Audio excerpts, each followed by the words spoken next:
want something?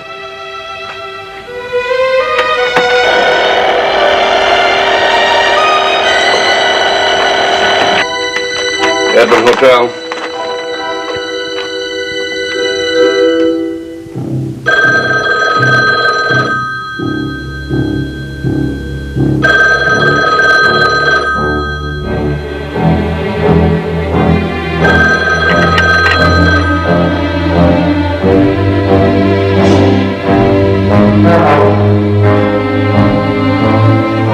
Is this man staying here? His room. Which one is it? 12.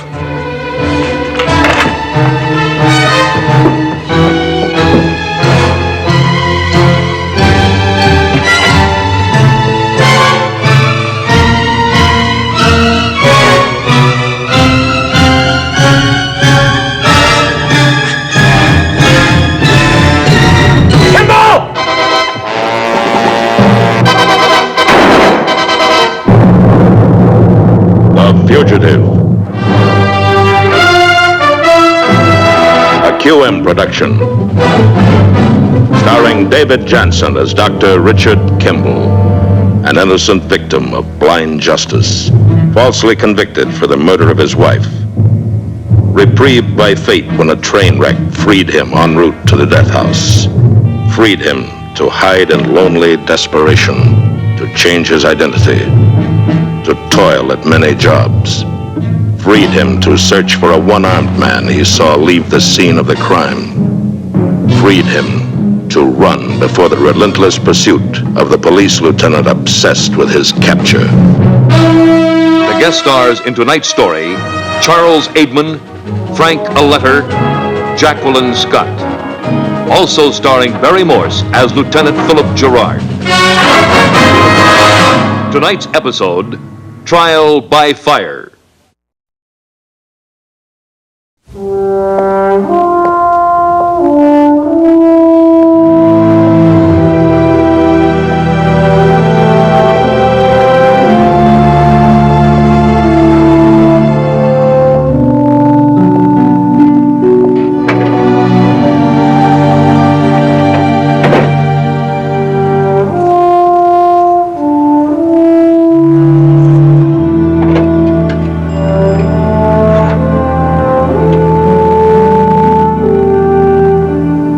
Operator, I want to call Stafford, Indiana. KL5-2074, please. Occasionally, a fugitive must make contact with reality to escape the loneliness of flight, to preserve his sanity. For Richard Kimball, contact with reality consists of an occasional telephone conversation with his sister. Tonight's call, however, could mean a great deal more. Hello. Hello, Donna. Oh, I've been praying you'd call. It's been over 2 months this time. Well, what's wrong? Is Dad all right? Yeah, he's fine. It's a little slow, but he's fine. Listen, something's come up. What? A witness. We've got a witness. I don't understand. Well, a man who says he saw that man. The one-armed man. Go on. Well, we got a letter, I guess about a week ago, from this man in Chicago. And he says that he was here in Stafford that night, and he was driving down your street when he says that he saw him. Donna, we've had so many crackpots. Yeah, I know, but this man's not a crackpot. He's a captain in the Army. His name's Eckhart. I phoned a private investigator in Chicago to check on him, and he checks. Why now, after so long? Well, I don't know. Now I think he's a little bit sorry he said anything, because he told his private investigator, Mr. Christopher, that he doesn't want to testify.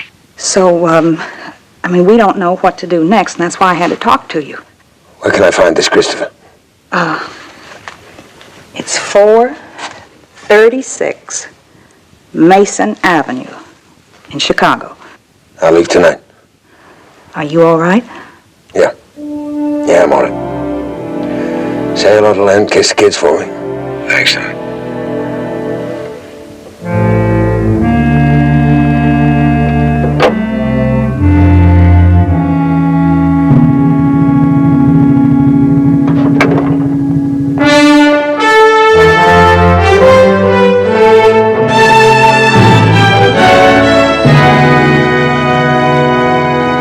Gerard phoned me unless he'd somehow found out about Dick's call last night.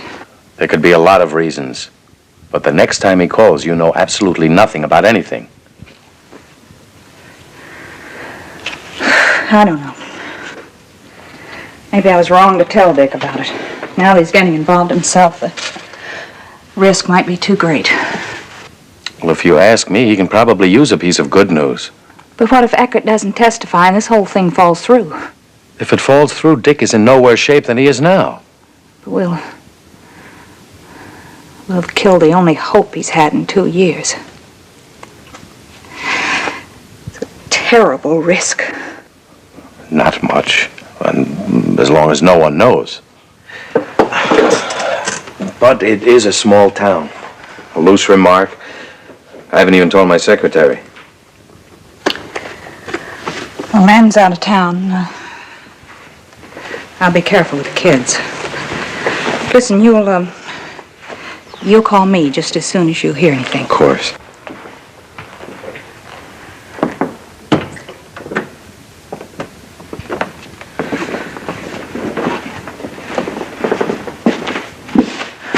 Bye.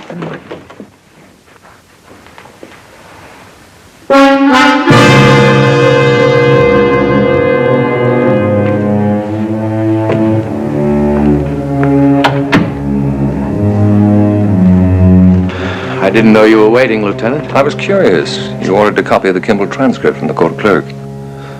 It's a small town. You've been retained by the family? They haven't had any real counsel in almost 2 years. I don't see why they'd need counsel now unless they're thinking about another appeal. You're fishing, Lieutenant.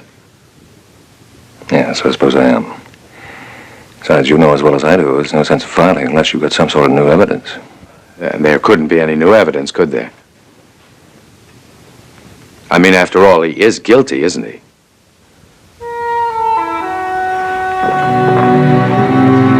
Thank you.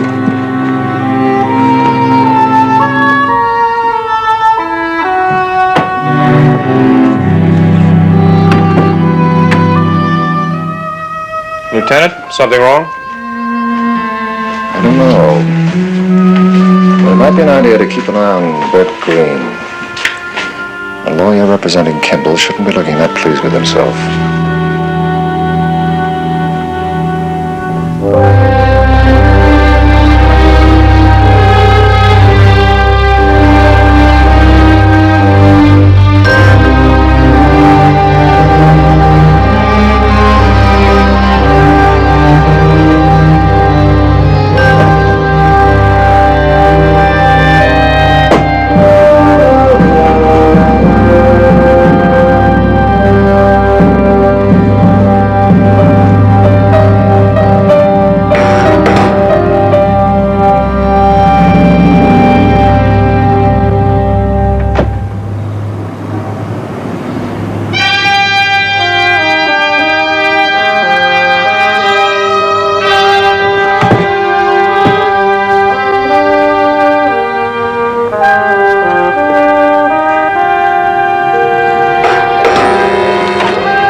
Don't you have a game this morning?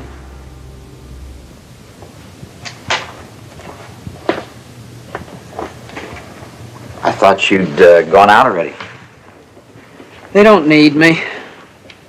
But weren't they expecting you? Yeah, I guess so. Why aren't you there? Because to tell you the truth, I'm just not a red-hot ball player. So you're just gonna lie here and read about it? Well, it's better than lousing up the family image, isn't it?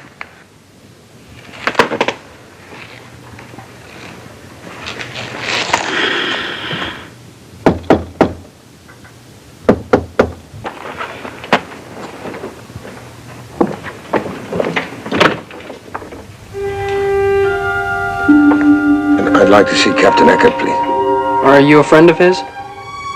Well, not exactly, Mr. Christopher's been talking to him about me. I don't know him. And my father's getting dressed. It's important to me. Can I wait?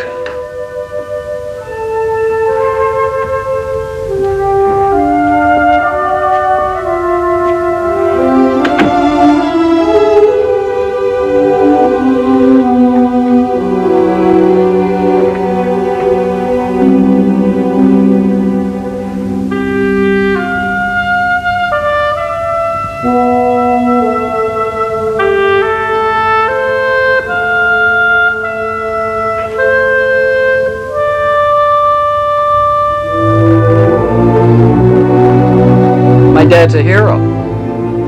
You know that? Who's there, JJ? Somebody to see you. What'd you say your name was?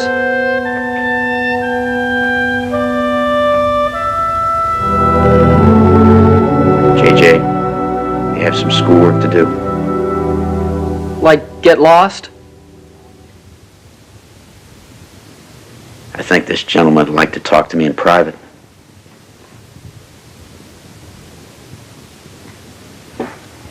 I'll be in the kitchen. That, Detective Christopher didn't tell me that you were planning to come here yourself. It's kind of a surprise. See, my family gets a lot of mail about me. Some from cranks and some from people who just want to feel important. And some from people who'd like to help but can't. Well, I'm sorry, Dr. Kimball, but I'm not making this up. Why did you wait so long to tell anyone about it? You look in the center drawer of that desk. Under some papers, you'll find a magazine.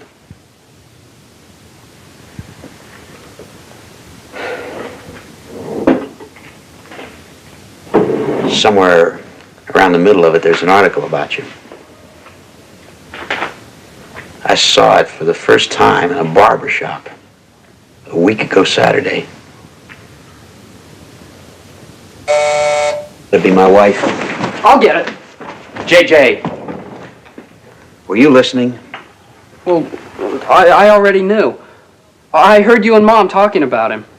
You didn't mention it to anyone, did you? Oh, of course not. JJ, you understand this has got to be kept secret. Give me credit for something, will you? I should never go shopping without you, Jim. Marion, this is Dr. Kimball. I know. Taking a chance coming here like this, aren't you? I mean... No, it's all right. He knows. Dr. Kimball believes that I may have made all this up. No, I just meant that after so long a time, I didn't see how... My father lived in Stafford. I went there because he suffered a stroke. He didn't recognize me. Anyway, as I was leaving, I turned the corner and I saw this man running out of a house. There was another car ahead of me. He almost ran him down. He looked a lot like that picture in the magazine, including the one arm missing. You were behind my car? I even got a pretty good look at you when you stopped and went into the house. Well, why didn't you stop? Oh, why should I? I didn't know there'd been a murder. You must have read about it in the papers the next morning. I had to catch a plane that night. The next morning when the story must have come out, I was in Europe with my wife and son. There was nothing about it in the camp news or the German papers. I didn't know there'd been a murder until I saw that magazine last week.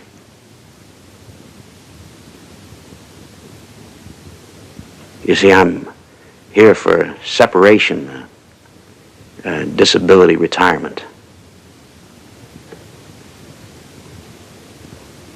What's wrong, Dr. Kimball? You still don't believe me?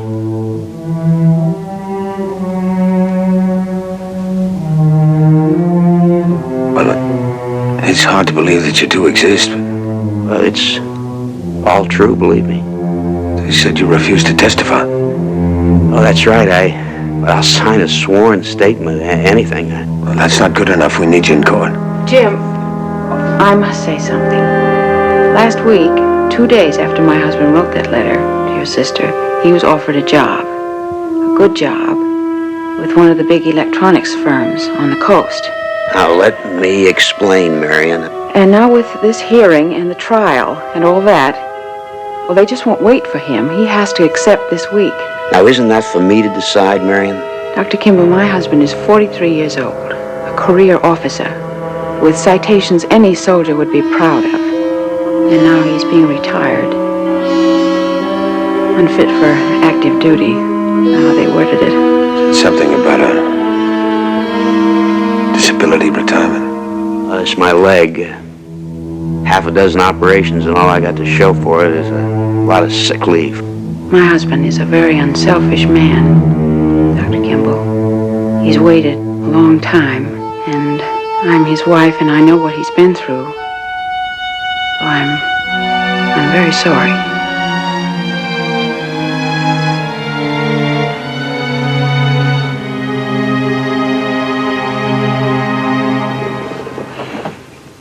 Well, I'm sorry, too.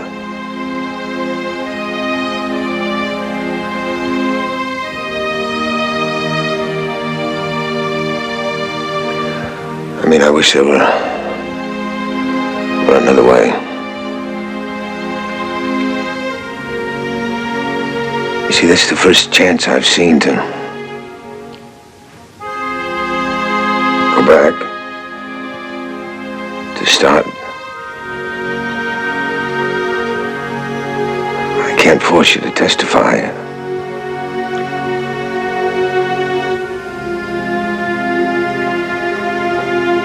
Dr. Kimball,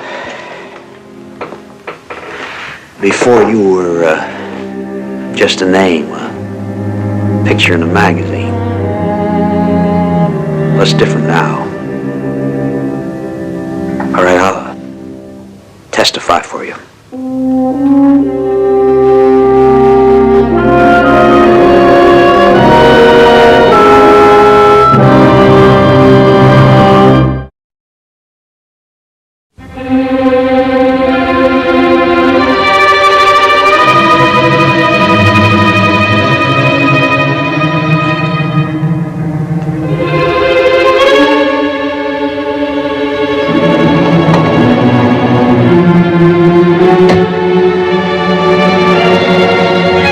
Time to check with you.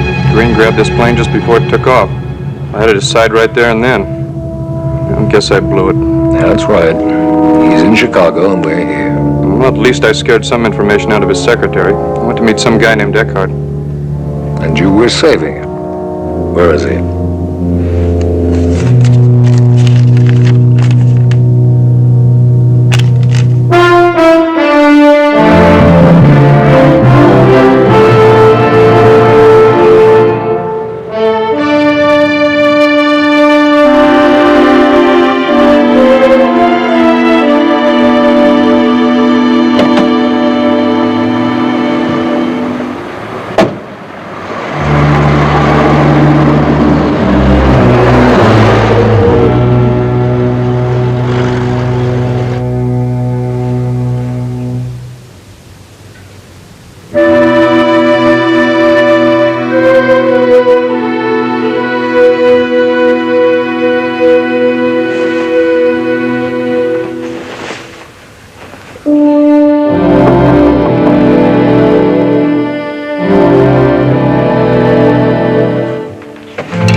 Time, Dick. Thanks for coming, Bert. I need this authorization signed so I can appear for you. Tell me now. Positive. Double positive. I just spent 3 hours with your Captain Eckhart. We went over everything twice. I even tried to trip him up. You've got yourself a bona fide witness, Dick. What happens next? I pick up my things at Eckhart's and catch the next plane back to Stafford. And I want you to come back with me. No? Well, as an attorney, I'm also an officer of the court, and I am under an obligation to advise you to turn yourself in. Besides, we've got the wheels turning, and I want you back there.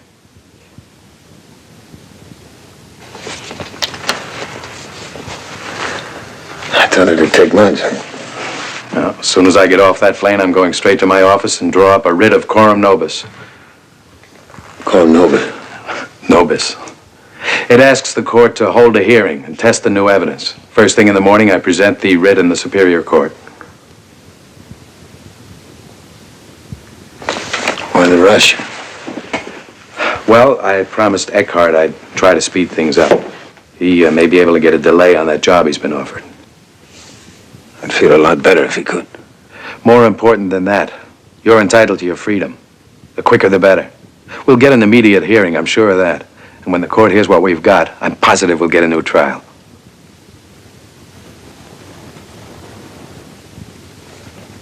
That's That's all there is to it. Sounds so simple. What's wrong, Dick? I don't know. You see, I've been looking for that one-armed man for so long. Doesn't seem real, like he never existed. Eckhart exists. He's all we need. I'll sign that and we'll get on our way.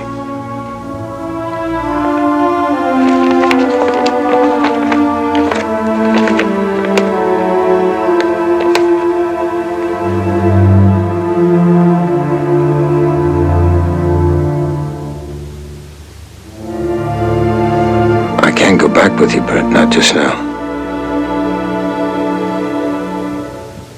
I hope you understand. All right. Thanks. Either Donna or I'll be in touch with you here after the hearing. Meanwhile, you try to relax.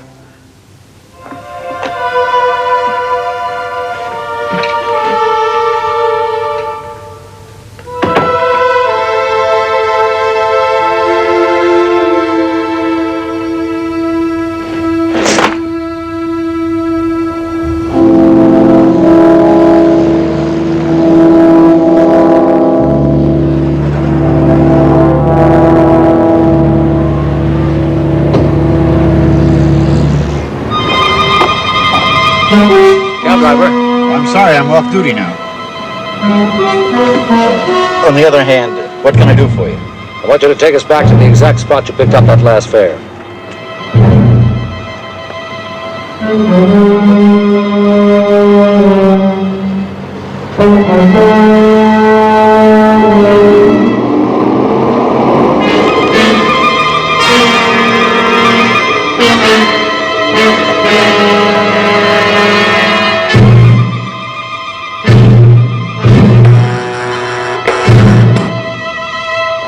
You think this Eckhart is mixed up in the Kimball thing?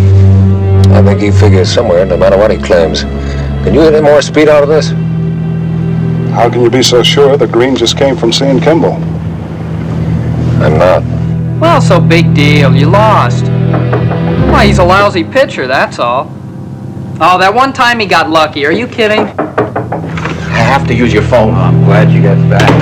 Lieutenant Gerard was here. I didn't tell him anything. Yeah, I have to use the phone. Yeah, in a minute. Well, look what happened. We don't have a minute. Hang up, JJ. This is important. I'll call you back. Everything around here is important.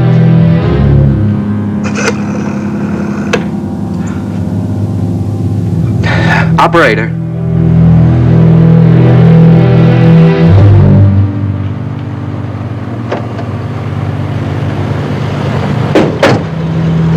You sure this is the place you came out of? I guess so. Don't guess. Yeah, that's it. I better phone for more men. No time. Just keep an eye on the street. Pull up there and wait. No, operator. I'm pretty sure it's on Avondale Street. That's it. Thank you.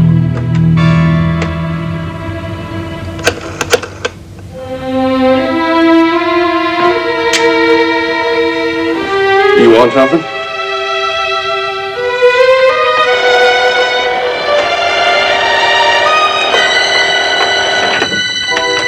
Edmund Hotel.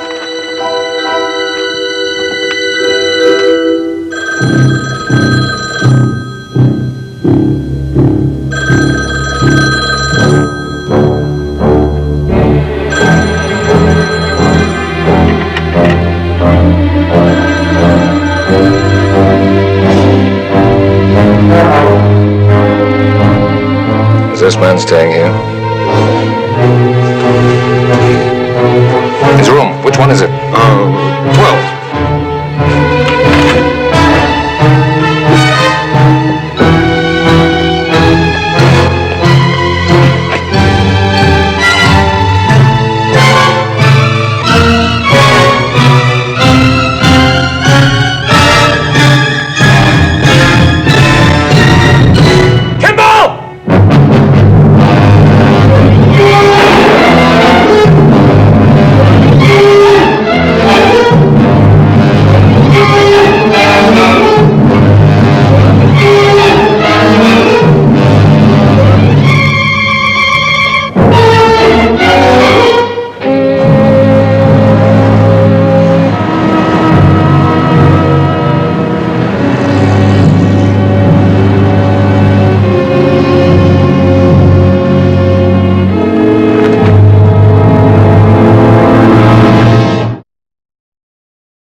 According to the transcript, Richard Kimball saw the one-armed man running away from his house. In Stafford, a man has worked through until morning, preparing to set in motion the ponderous machinery of the law.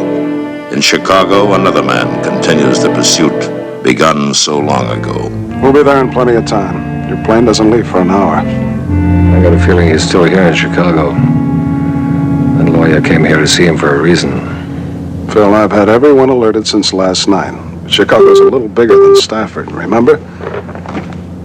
Horvath. Yeah.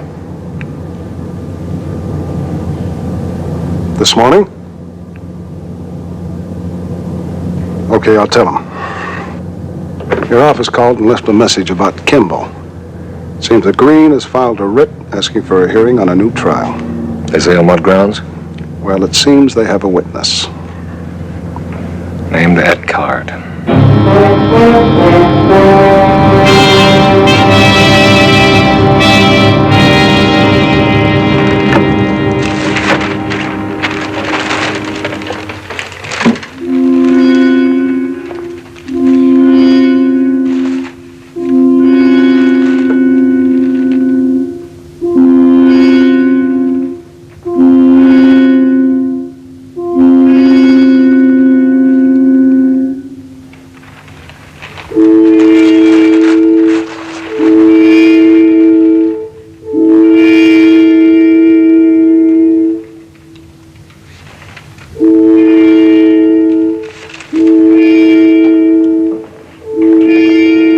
Johnson, I gotta see the warden. Come on now, it's important. I got something he'd love to hear about. I can't remember exactly what I thought when I saw that man running out of the house, the one with the arm missing. I remember thinking there might be trouble. But then the other man, Kimball, stopped and went into the house. All I knew is that I had to get to the airport in order to make it back to Germany on time.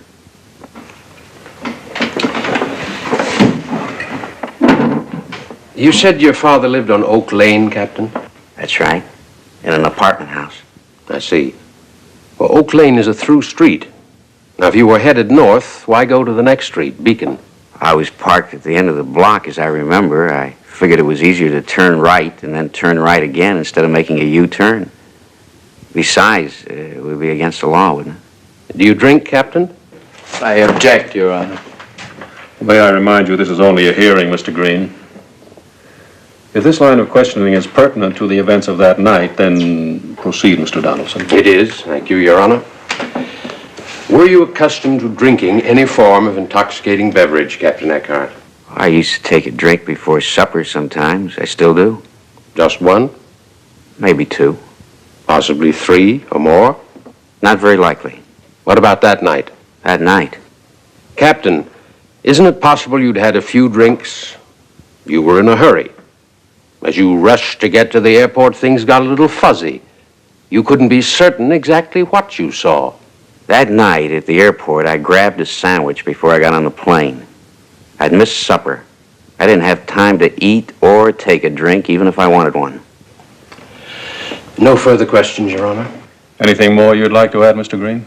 It's all been said and re-said, Your Honor. And I couldn't shake him. Maybe his story's legitimate. Maybe. Can you tell how he'll decide? I'd almost bet on it.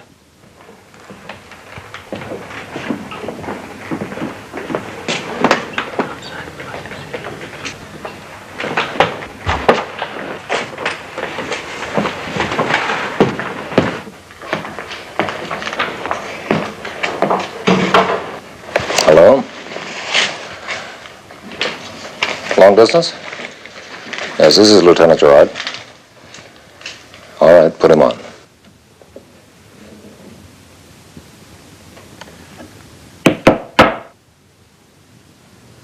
It is the opinion of this court that the evidence presented by the witness would indeed seem to merit a new trial. However, since the defendant, Richard Kimball, is in contempt of the laws of the court by remaining at large, no definite ruling can now be made. It's all right.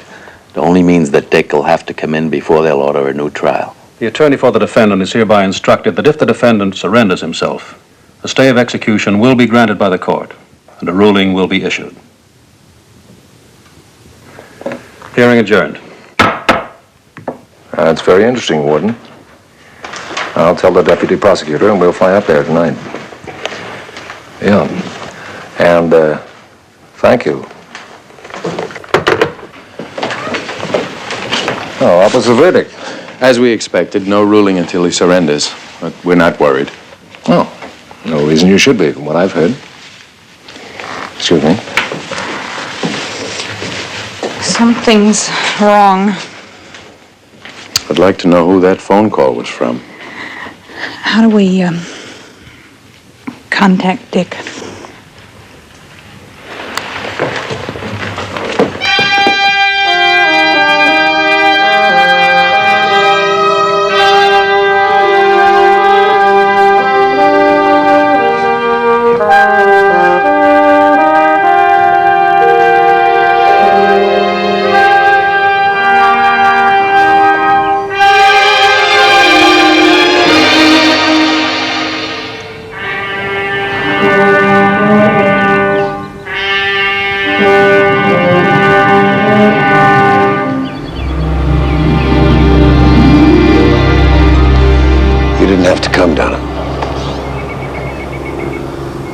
I wanted to. Does Dad know yet? No, we've kept the papers from him so far.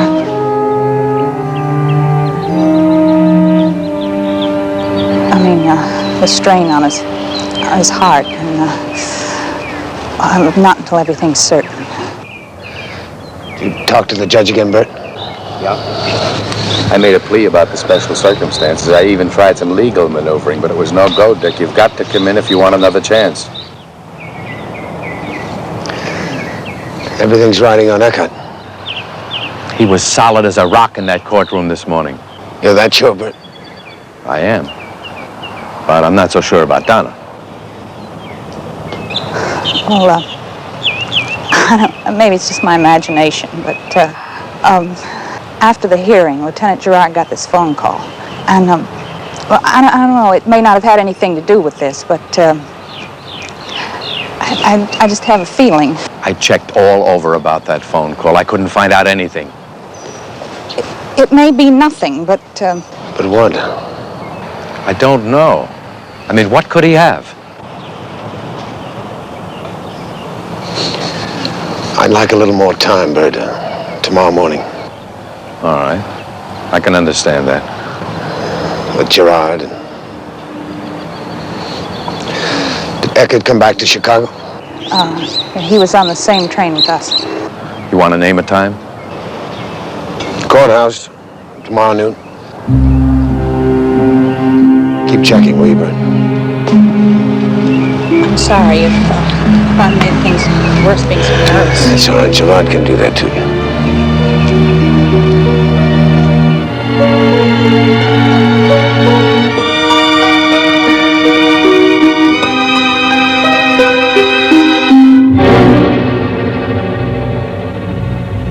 How do we know you're not just making this up? We've got to have something stronger than just your word for it. Would a witness do it? Who? Bartender named Felix over on 3rd Avenue. That's where I met the captain. And a waitress saw us, too. Okay. We'll let you know. No, wait a minute. I'm not offering this for free. We'll talk to the warden and the parole board. You do that. Because I figure going on that stand ought to be worth a big slice of my time.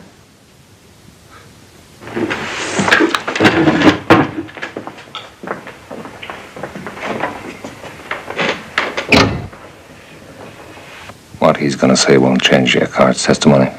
But it changes our hero image. If I put that convict on the stand, there's a very good chance they won't buy one word the captain says. So if Kimball turns himself in...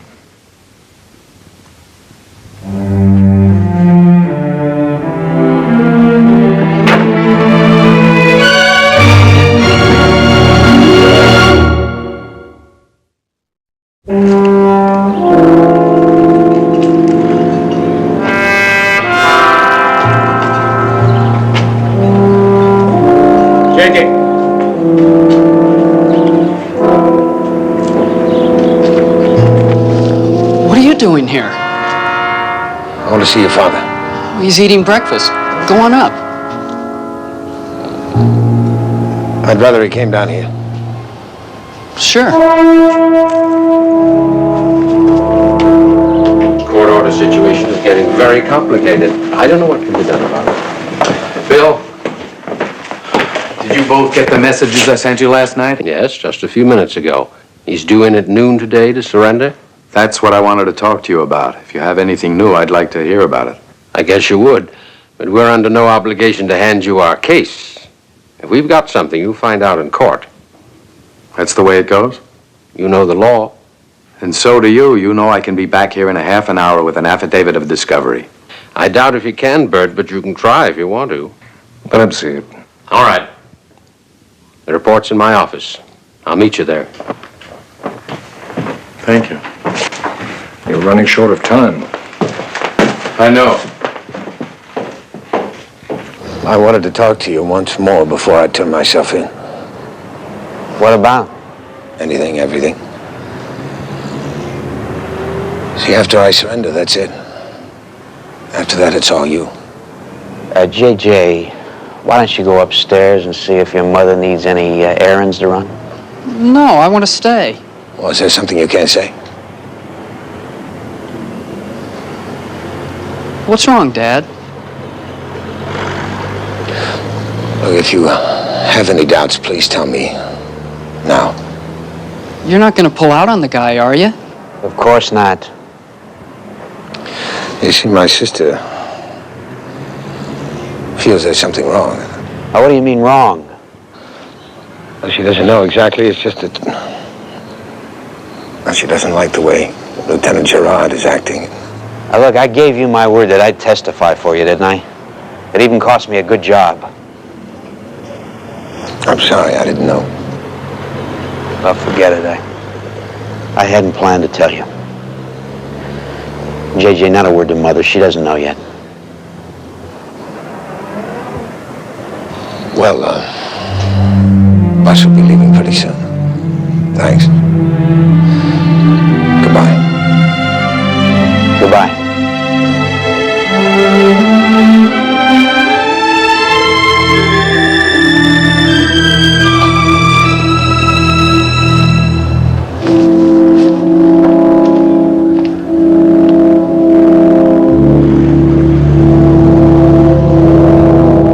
I know, but I can't do it. I just can't do it. But it's almost like he's just walking into a trap. Maybe, but there's still the chance that the jury will believe Eckhart. A chance?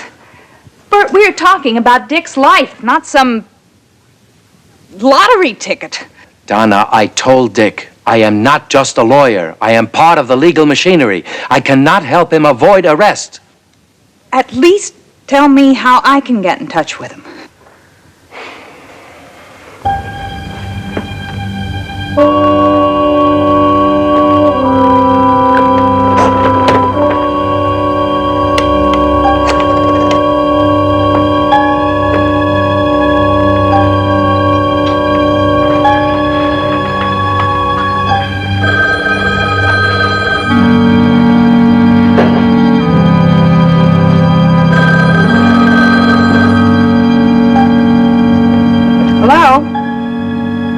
Yes, I know who you are. Yes, he's with my husband now. They're downstairs somewhere. Tell my brother not to come in. Do you understand? Tell him not to come. Yes, well, what is it? Does the name Eddie Bragg mean anything to you? Well, no, I don't think so. Who is he? I think your husband probably knows. Just tell my brother to stay there, all right, Mrs. Eckhart? Yes, I'll do that.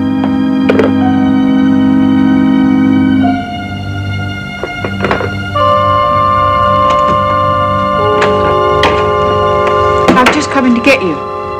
What for? Well, they don't want Dr. Kimball to come now.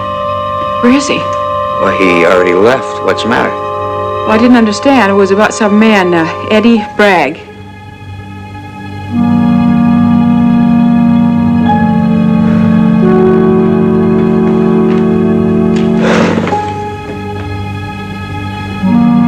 It's that, salesman.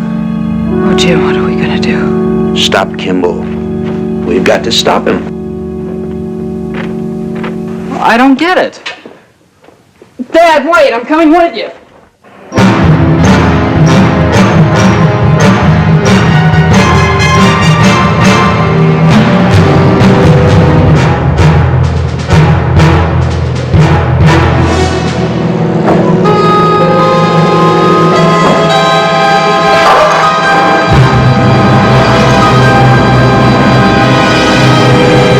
He did say bus, didn't he? Yeah.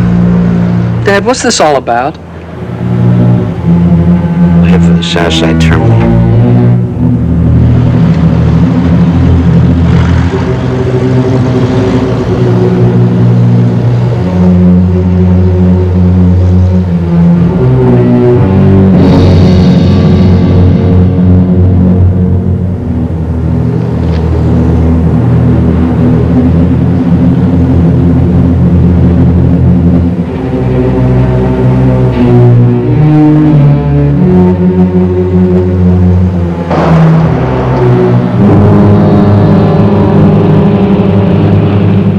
Where do you say the bus leaves the highway?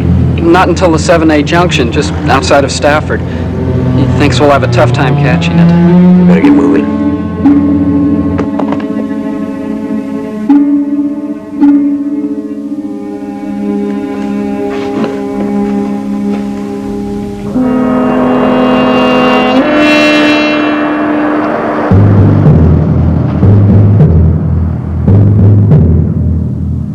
They're gathering out there. I know. Shouldn't you tell them he isn't coming? We're not sure he isn't coming.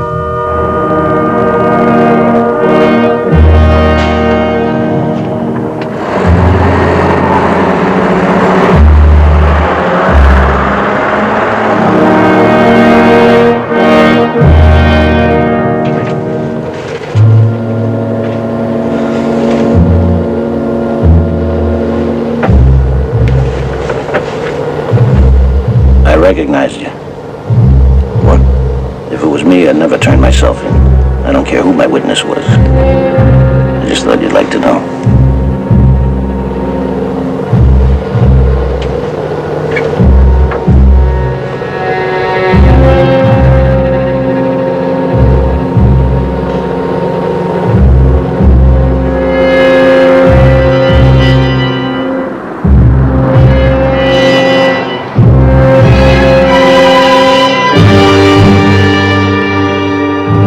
About Eddie Bragg.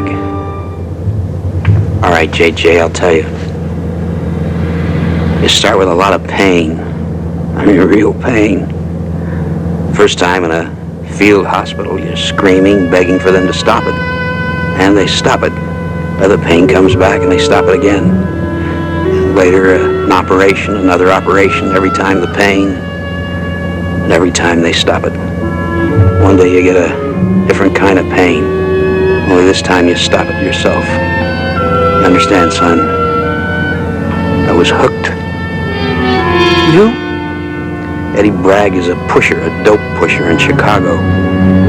I stopped there on my way back to Stafford 2 years ago, 3 days before that Kimball thing. Made a contact with him. Bought some morphine.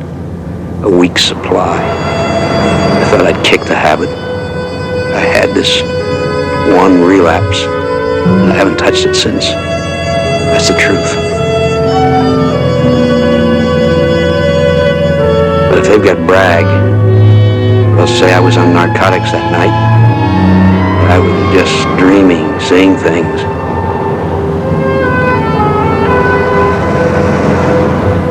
Looks like they must have gotten through to Kimball.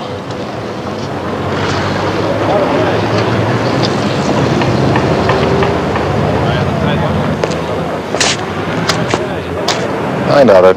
Green doesn't look that confident.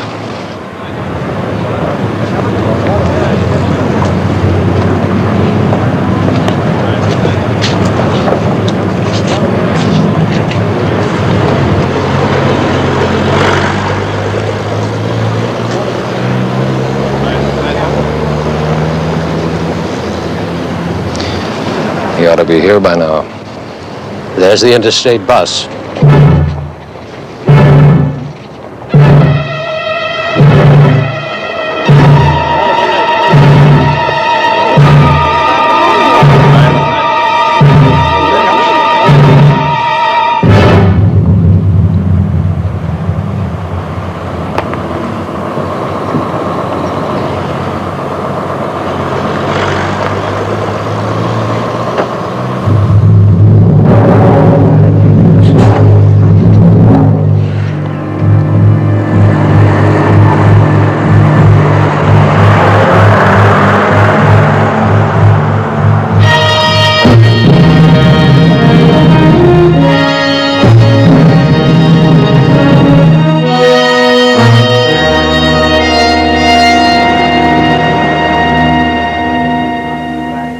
I never saw Bragg again. I put it out of my mind.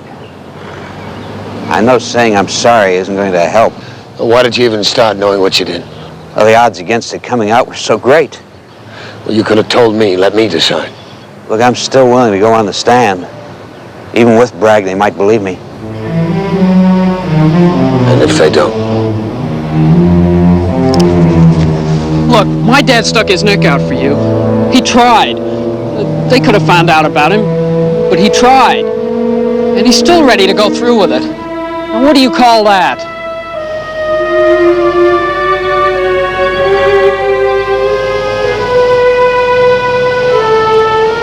You're right, JJ. Come on, let's get out of here.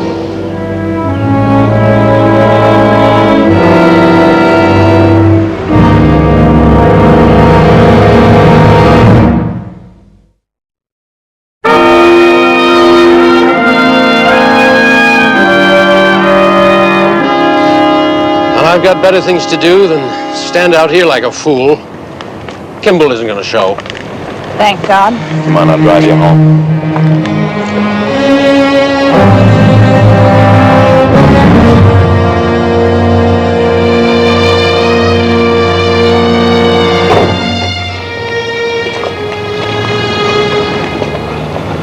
You reached him? Oh, the trouble I've caused everyone. Don't apologize. I know how hard it must have been for you to tell Dick.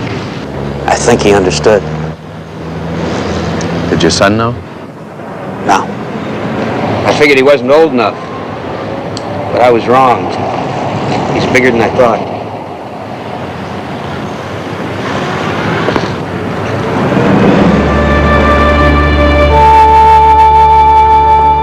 Lieutenant? How do you feel about Kimball now? Even though there won't be a trial, the captain did see the one-armed man. Take the word of a junkie? You're not serious.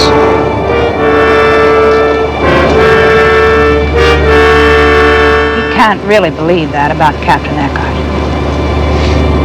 He has to. A witness has seen the one-armed man. Richard Kimball has had confirmed what he had almost begun to doubt himself. And a phantom seen by two men can be seen again.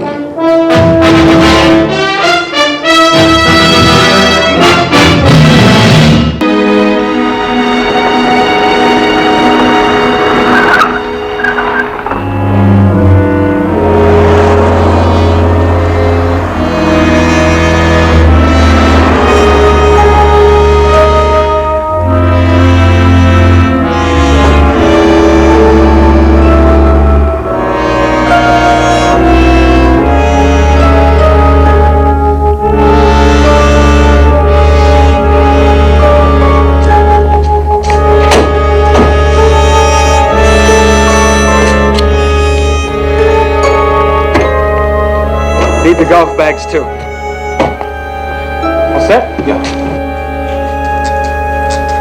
High Desert Inn, 62 miles from the town of Reeseburg, Arizona, is a vacation spot for the very rich.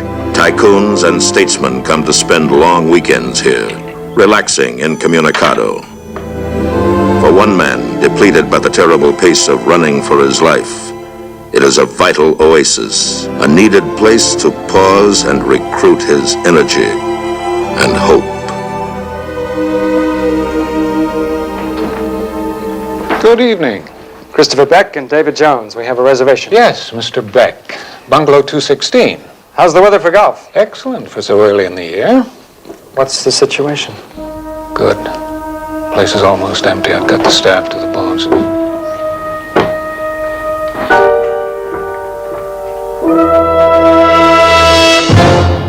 He okay? I think so. Fred Tate. I like him. Don't worry, we're checking everything. His room will be searched before he goes off duty. A thing like this, I wouldn't trust my brother.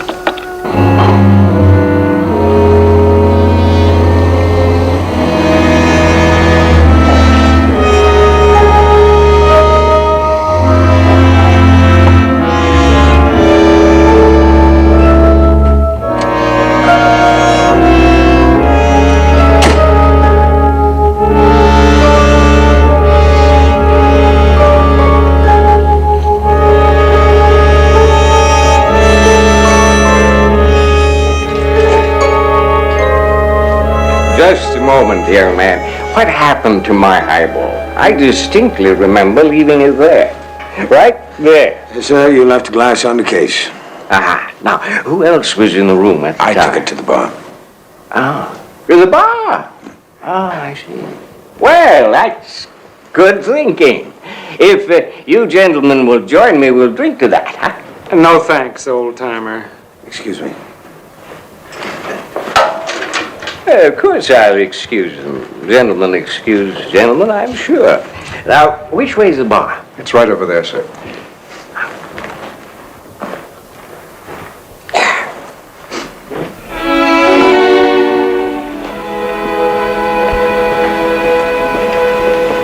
The place seems almost deserted.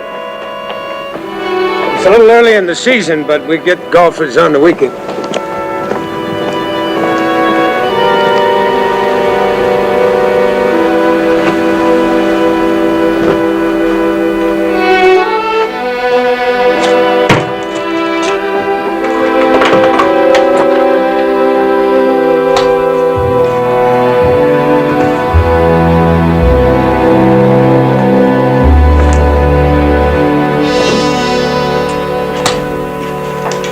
Eisenhower comes here, doesn't he? Well, I wouldn't know, but they say that George Washington slept here. I know. That's what they all say. Breakfast is at 6:30 if you're going out for an early round. I'll be glad to bring you something now if you'd like. Send in some coffees, all. You can take a 6:30 wake-up call, okay? Thank you, sir. We can tee off at 7:30.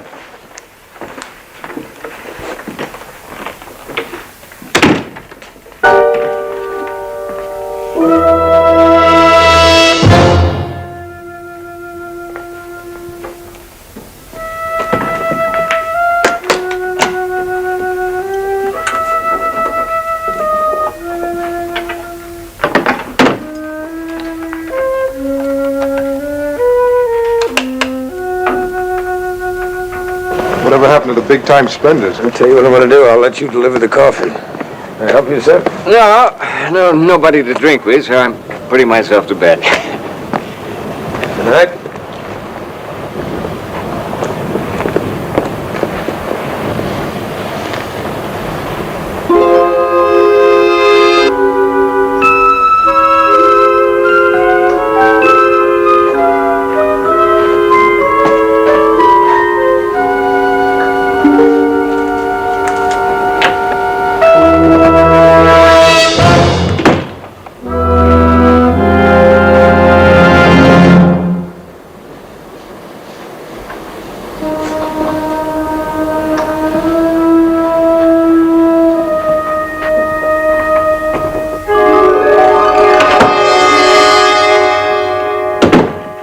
Pickett, this is Mr. Jones. He asked to sit in on this. Everybody on time? What's this, the staff? Right. We got rid of 5. I put X's there by 2 that I'm still in doubt about. Still in doubt? I didn't get word till this morning. I couldn't work any faster. We don't want to make local news here with a wholesale layoff. Who are the ones in doubt? Which ones?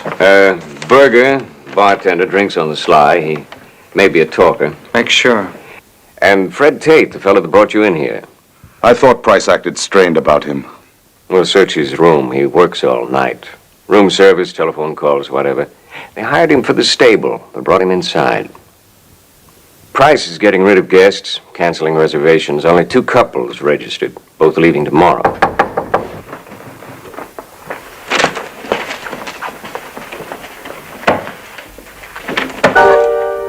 Yes, sir. Your coffee, sir.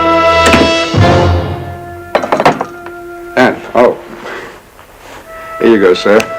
It would have raised me to another bracket. You know, Avery, for a bellhop, you make a darn good doctor.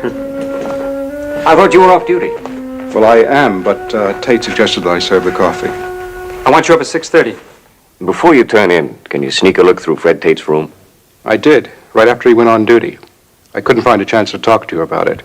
You know, this is a little out of my line, but, well, it seems to me that he travels very light. And he uses this.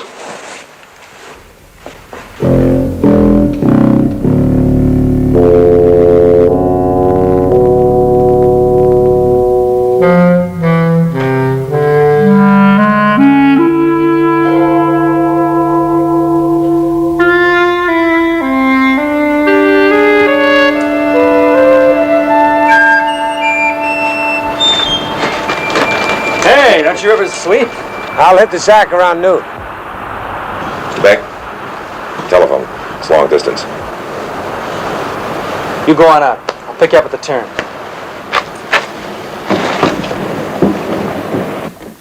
Yeah. We're right on schedule. Jones is on his way out now to get his end of it going. What about Berger and Tate? Yeah? No kidding. You know what to do?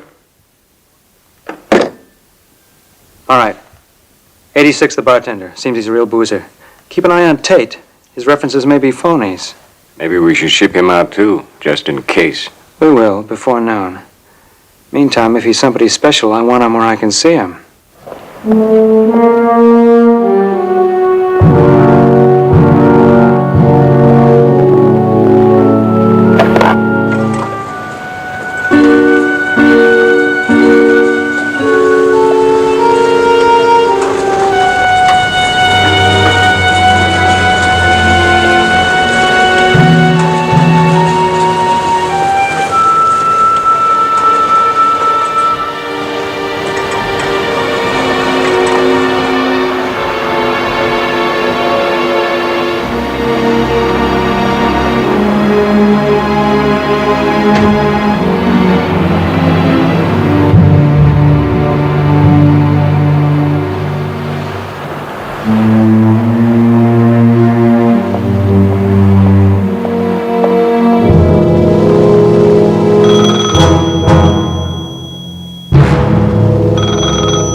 Hi, Desert Inn. Good morning. Oh, Mr. Kelly, this is Homer Price. Tate. Just a moment, Mr. Kelly. Tate, we're not going to need you anymore this morning. You can punch out now. Yes, sir. Mr. Kelly, I'm terribly sorry. The inn is completely full until Friday. I've made arrangements for you at the Silver Sun, however, and I'll have a suite for you here beginning Friday, if that's convenient. Fred, level with me. Did you think the price about me drinking on the job? Somebody finked. Where are you going? He's sending me up to Silver Sun till Monday. He says, quit drinking or don't come back. Somebody finked.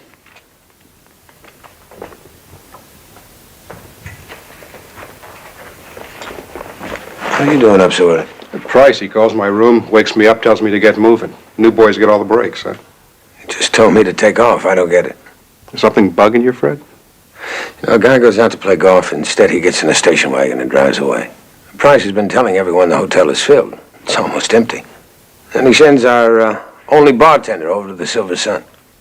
Well, it ain't your hotel. And it sure ain't mine.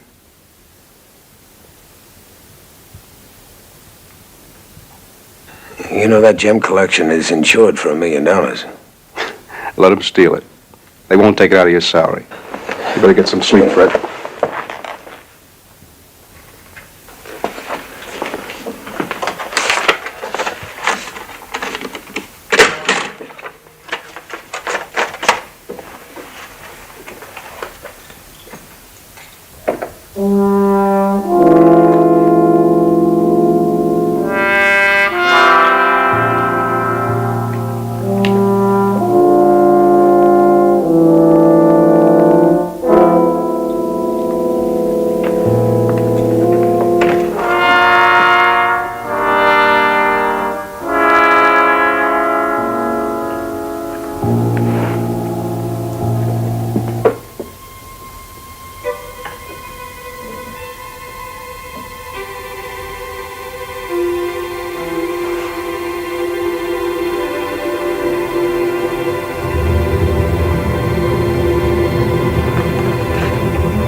Most of you were here with me in 1962 when we conducted tests out on the Federal Range.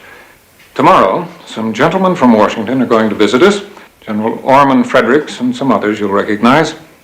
It will appear that they are simply here to vacation for a couple of days.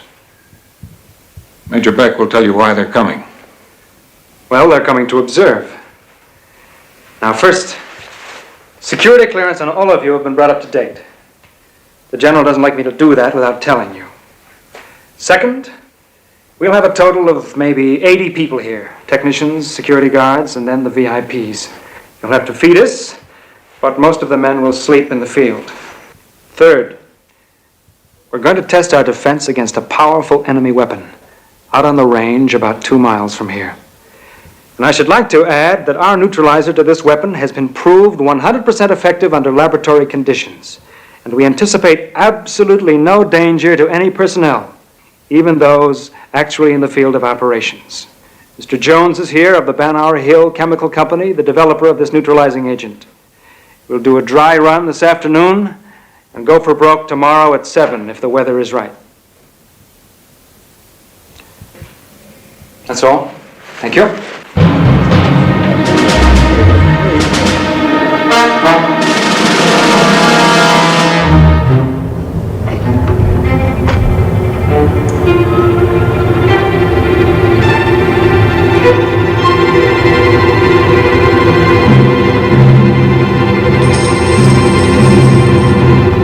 You're going somewhere, Mr. Tate? Oh. What is it? You play it any way you like, mister, but you wouldn't be packed and ready to run if you didn't know what this is. Tell Major Beck what happened and that we've got his man in custody. Come on.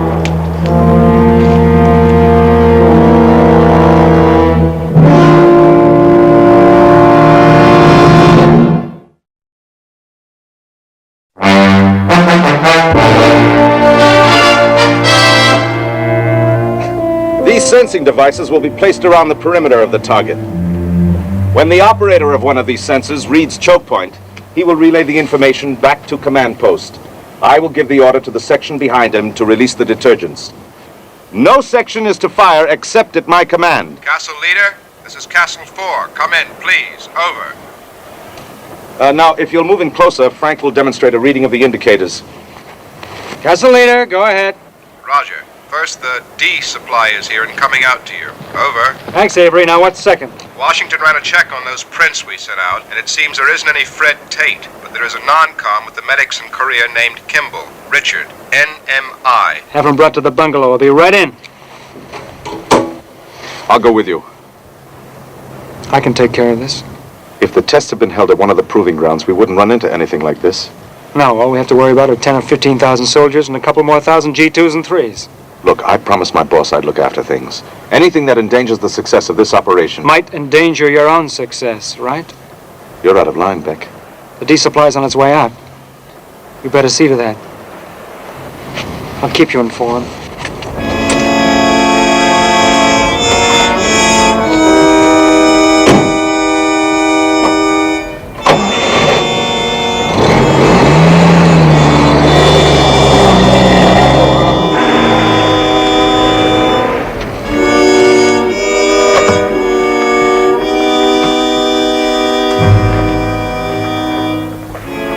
Come on, Fred.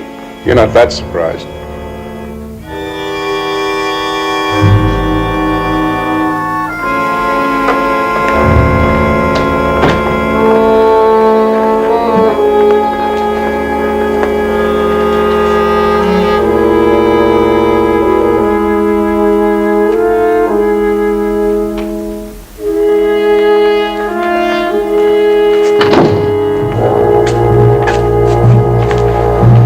Tell me you're in charge here. Let's talk about you, Tate. Turns out your fingerprints belong to somebody else. Somebody named Kimball, a former medic in Korea. How do you account for that? Well, it accounts for itself if you have access to military records. No, we have.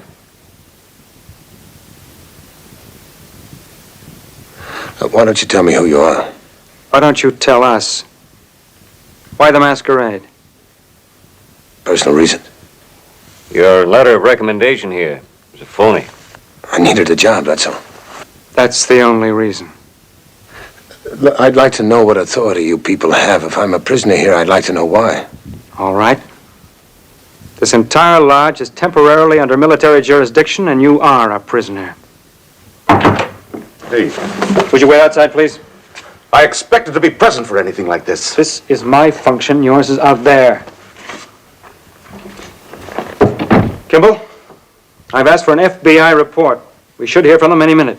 CIA, G2, the whole bit. Believe me, the less you tell, the worse it sounds. Take him to the Silver Sun. Price will call for a room. Lock yourself in with him till I hear from Washington. Beck, I don't know what you're doing here. What I'm doing here is my job, and I like it. And I like the people I'm doing it for. And you think I'll interfere with it? I think you're a spy. That's what I think. I think you're a lousy spy.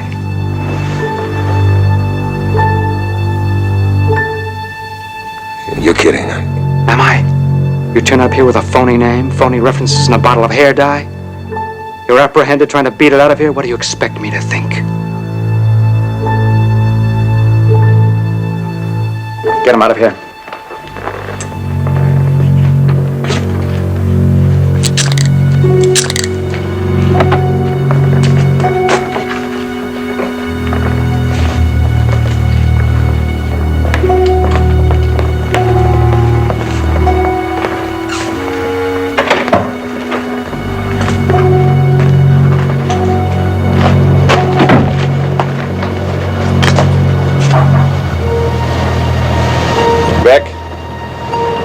I'm sorry. Forget it. You better get back on out to the test site. Yeah, all right, but a couple of things first. What about those fingerprints?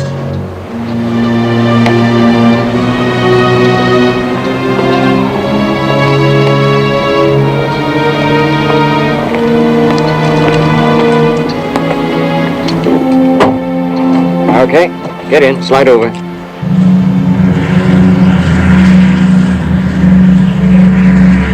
Get out of there! Get out of there!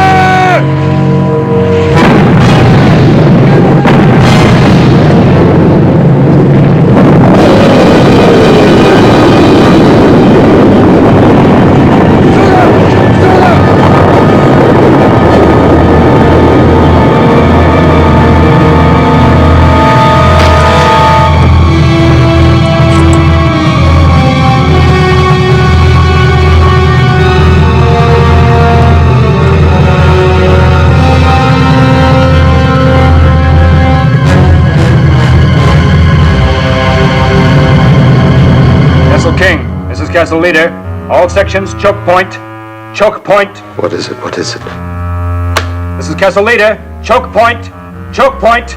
Target, are you reading me? Over. Target, acknowledge. Target, acknowledge. Over. Major, it blew up. The target blew. The tanks blew up. They're wrong. They're wrong. Tell them they're wrong. Why aren't you out there? Section leaders. Section leaders. Your decans are released. Repeat, your decans are released. Get out there! Get to those men!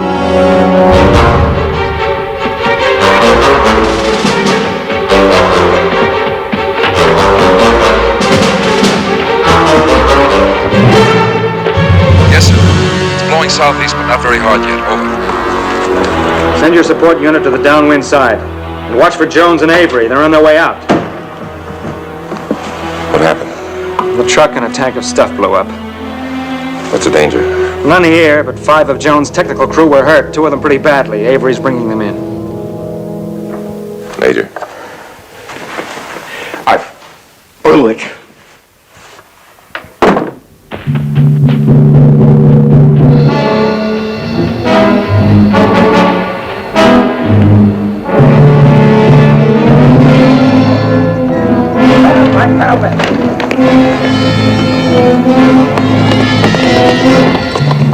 That way.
Sir, 17.9 reports approaching choke point.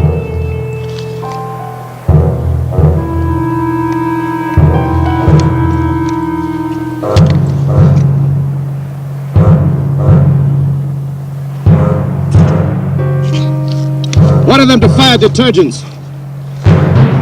17.9, fire detergent.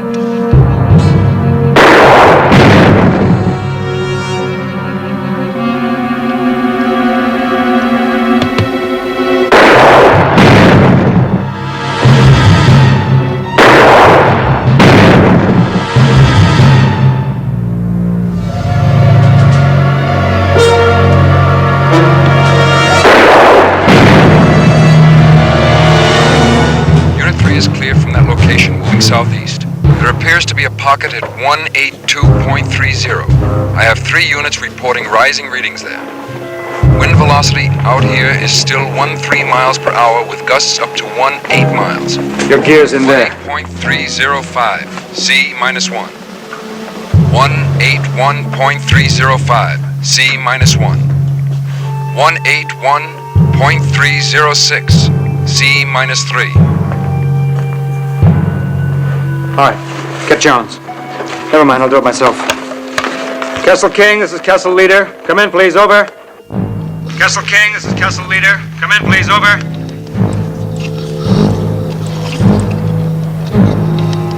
This is Castle King.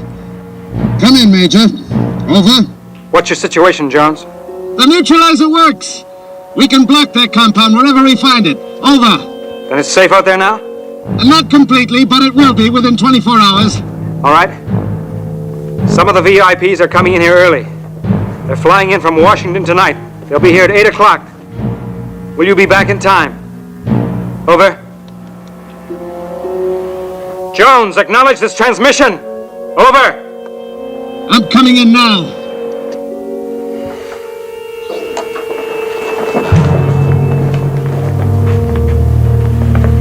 Okay, you get what you wanted? What am I supposed to want? Was he exposed? I don't know. The wind was blowing the other way. What do you mean exposed? He doesn't know what. You sure know where to look. I don't know. Not looking for anything.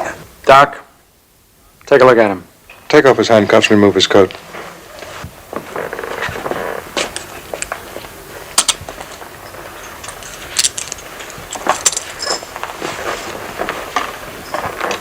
Roll up your sleeve, please. What is this? What are you afraid of? Sodium pentothal? It's a decongestant. Don't do us any favors.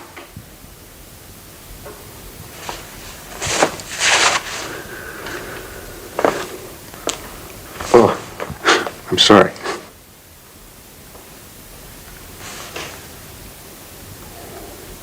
Nurse, you see that he washes down his face and his arms, any other part that's been exposed. And you better burn those clothes, just in case. I have a hotel uniform in my room. I can change into that. We'll send for them.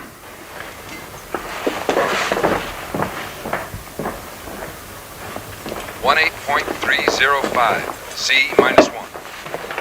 181.305. You better take care of him. He's the only doctor you've got. 181.306. C minus 3. 181.3051. C minus 2. 181.3. Check that. 0.295. C minus 2. 181.3. Who's coming in tonight? Not here. 182.00. Shouldn't have left the field. The problem out there is solved. We've got a problem here. Now, who's coming tonight? My general? Your boss, Banauer? Secretary Pierce, I guess. Then they must know something went wrong. They think everything's right. Could they know about Kimball? Who'd you tell? Nobody outside of my own office. I asked for reports, that's all. Then why come in tonight?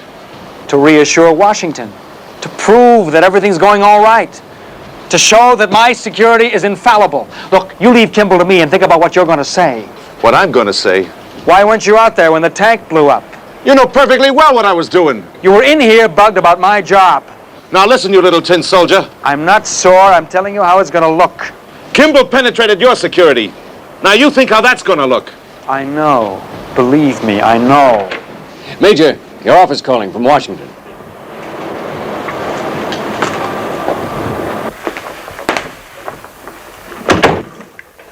Hello? Okay, put him on. Bert, it's Beck. You have? Good. What is it? Yeah? He is? What's the charge? What? No, Bert, I'm just surprised. Hey, everything's fine here. Look, just sit on this till I call you again, okay? Thanks. Well, what is it? I think we can forget about Kimball being a spy. The FBI report? Yeah. He's on the run because he was convicted on a charge of murder. He's a doctor.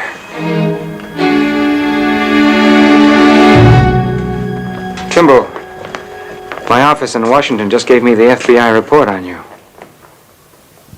Ed? It clarifies your problem.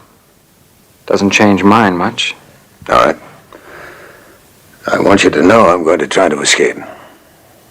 But not right now.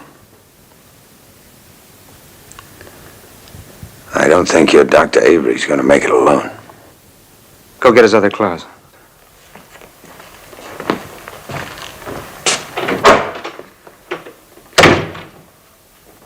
Why don't you tell me what this is all about? What do you think this is all about? I don't know, some kind of testing. Maybe it's gas, I don't know. Now, you heard a lot. And you've seen a lot more. The only thing is, you've added it up wrong. So wrong that you better hear how it really is from the top. I'd rather you have the truth than be guessing so far off. Major, I strongly recommend that. One of our so-called adversary nations has developed this stuff, an air pollutant that wipes out animal life. Just wipes it out without even bruising anything else. Then they can flood the area with a neutralizer, and when they're ready, simply walk in. Mr. Jones here was over there for his company when he found out about it. I think that's about enough, Major. Anyhow, he managed to get the pollutant formula back here, with an assist from a couple of my colleagues. And for the past year or so, Mr. Jones' company, Banhauer Hill Chemical, has been trying to develop a neutralizing agent for us. That's what we're here for now. Do you understand what I'm saying? I think so. The point is that if the world finds out that we have it, even have it, before they declare themselves, then we become the monsters and they become the saviors. So the problem is what to do with me. How to make sure I don't open my mouth to the wrong people at the wrong time. That about sums it up.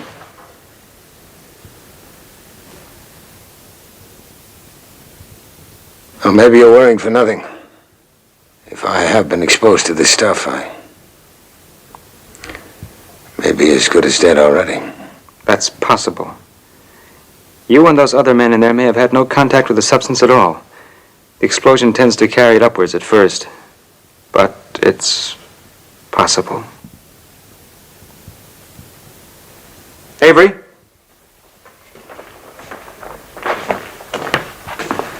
Kimball's a doctor. Put him to work. A doctor? I want to talk to you outside a minute.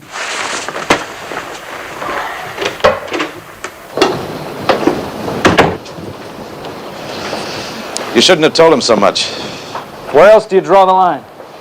Besides, a wrong guess could be worse. And he has to know if he's going to help. He's the only problem we've got left. Don't you realize that? Our schedule was upset, but the project succeeded, except for the fluke of Kimball. And that fluke can ruin both of us. Look, I don't care about us. Forget us. We're talking about the welfare of a country. Look, Jones, I think you're talking about the president's chair at Banhauer Hill. And right now you're afraid that Kimball's going to pull it out from under you. Let's talk about careers. What about the career of a security officer who lets a wanted murderer in on the biggest military secret in 5 years? So what's your answer? What would you do out on the range if a missile went out of control? Come on, Jones. We don't have any moral right to make a decision like that. Moral right? This isn't a question of moral right. Look, there's every chance he might escape, isn't there? What's your point? He knows everything there is to know. He could talk to anybody. You can't even turn him over to the police without risking more than you have any moral right to risk. If he was exposed, he's walking evidence. His symptoms will show up any time. And suppose you do turn him over to the police. Then where does he go? To the execution. Back! Back! Avery! What's wrong? I got too much of the stuff. It's too much. You tell Kimball. Tell... What do I do? Come on, what do I do? Nurse, we're putting Dr. Kimball in charge. You better fill him in. Doctor, if you'll come with me.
Not much more he can do.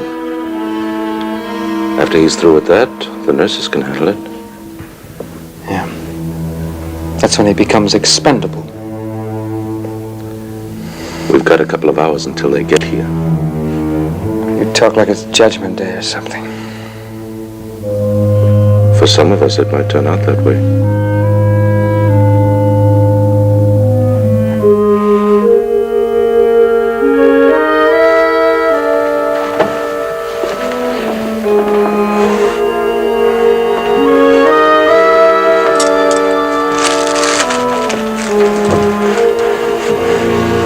Have another shot in half an hour if he needs it.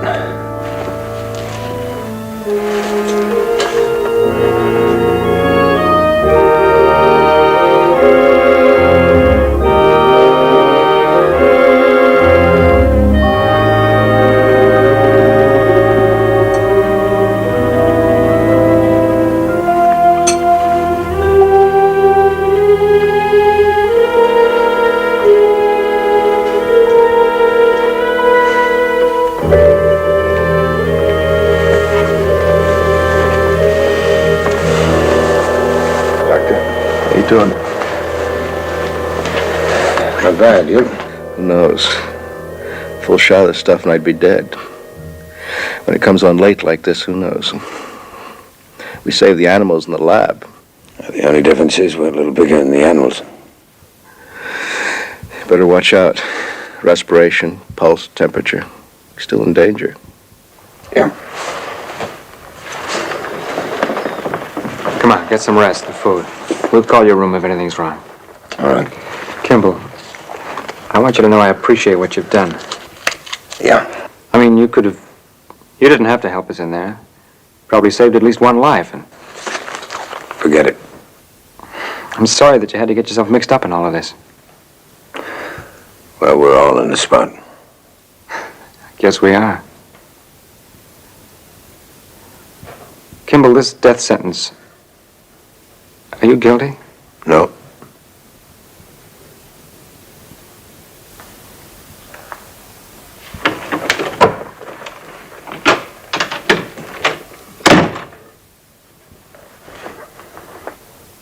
made up your mind? It was made up from the beginning. I'm going to hold him for General Fredericks.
You were planning to escape.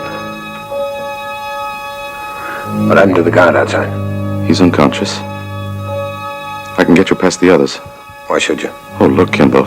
As soon as General Fredericks gets here, Beck's going to turn you over to the military police. By tomorrow, you'll be back on death row. Do you want that?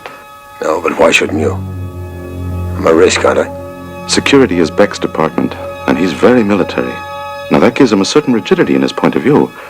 But that's not the point. I owe you something. For what you did for my men. Those were my employees, you know. Come on.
Couldn't tell you over the telephone, General, without a scrambler on the line. Don't think any harm has been done. He hasn't spoken to anyone. Merchants!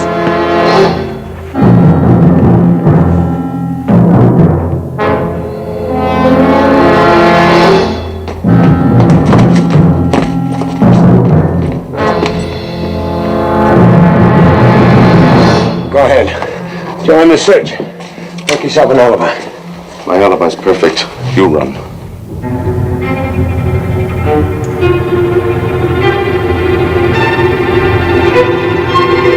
Shot in the back while trying to escape. Guards, down here!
not going to die for a crime I didn't commit.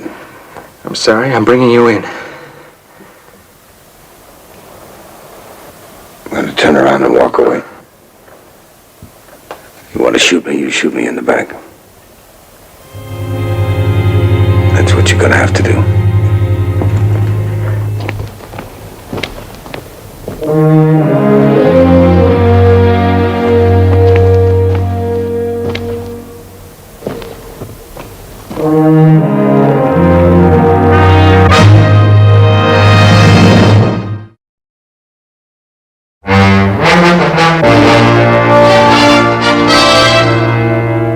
I had the man in custody. I intended to wait until you arrived and then recommend turning him over to the police. And instead, you let him go. I acted on my judgment of the man. I believe he'll never mention what he knows. And I'm pretty sure if we had turned him over to the police, the whole thing would have had to come out. I know I could never have brought him back here alive.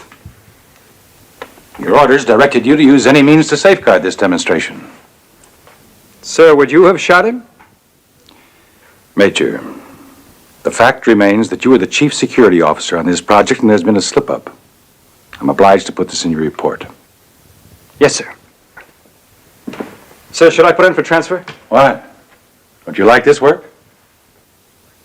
Yes, sir, but if there's to be an inquiry, it might... Now, what exactly could a court of inquiry learn that I don't already know? If this is going any further, you'll hear it from me. Is that clear? Yes, sir.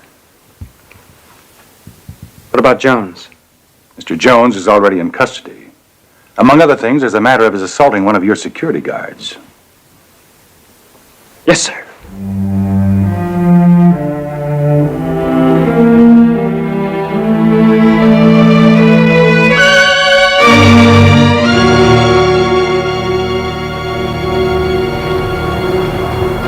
All secrets are safe with this man, because none is as deadly to him as his own. His secret is that he is Richard Kimball.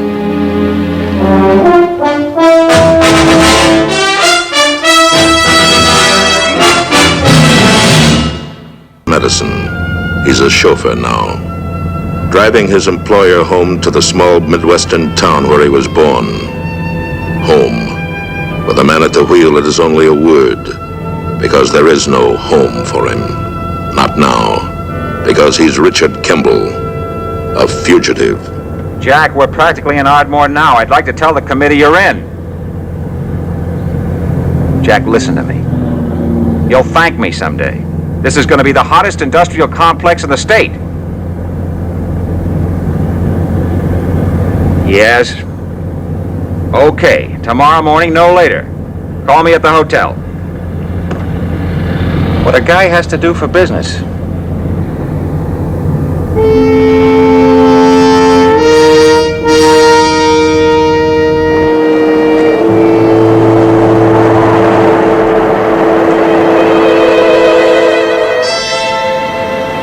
Not in Ardmore, for crying out loud.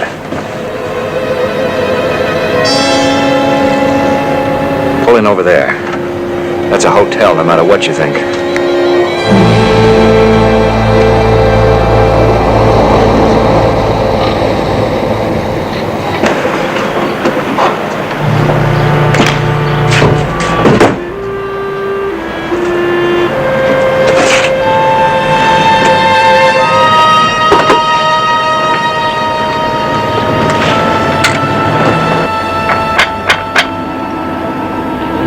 Nothing's changed.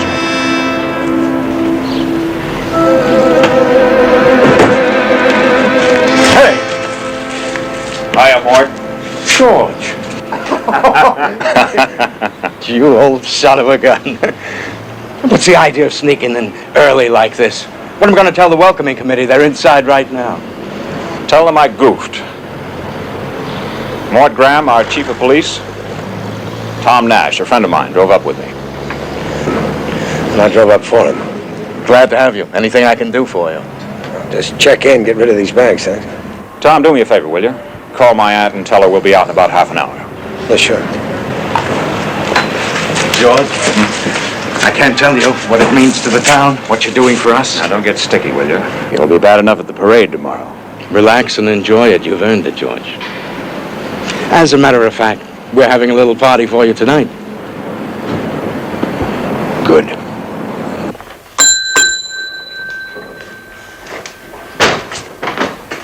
Oh, can I help you? I think you have a reservation. Oh, excuse me.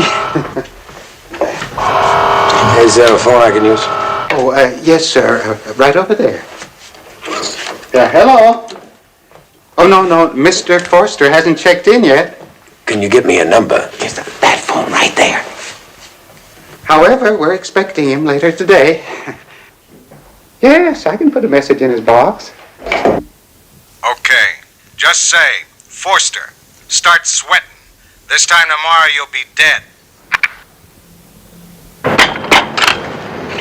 You see? You're just out of practice. No, Mort. Out of shape. Go on in and face them. I'll see you later.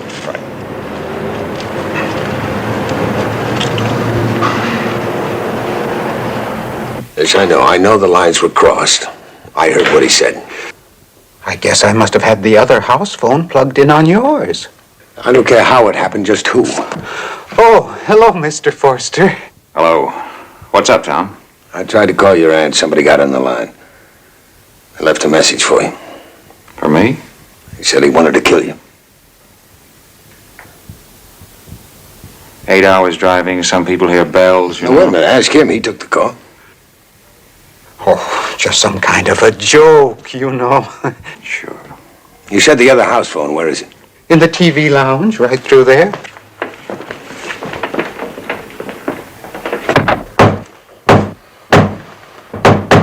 Good, that's good, Pete. Now we gotta get everything in place. Hey, that looks real fine. We'll put that across the speaker's platform. Who are they?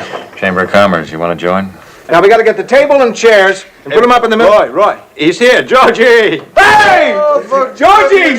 Georgie, boy! Come on! Good! See you. Yeah? You haven't changed a bit. Listen to this. Listen, I didn't mean to break up the meeting. It's practically over anyway. Arvin, you still have that old soda fountain at the drugstore?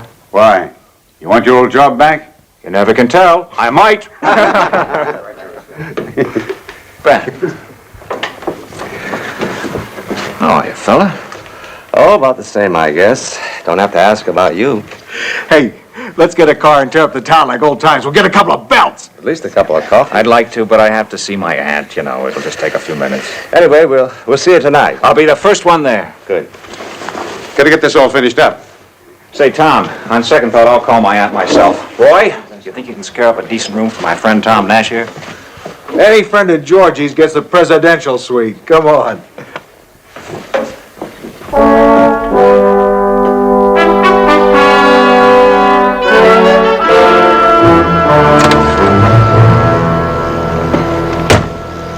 Great bunch of guys. Which way to your aunt's? Down the corner and turn left. Hey. Friend's place looks run down.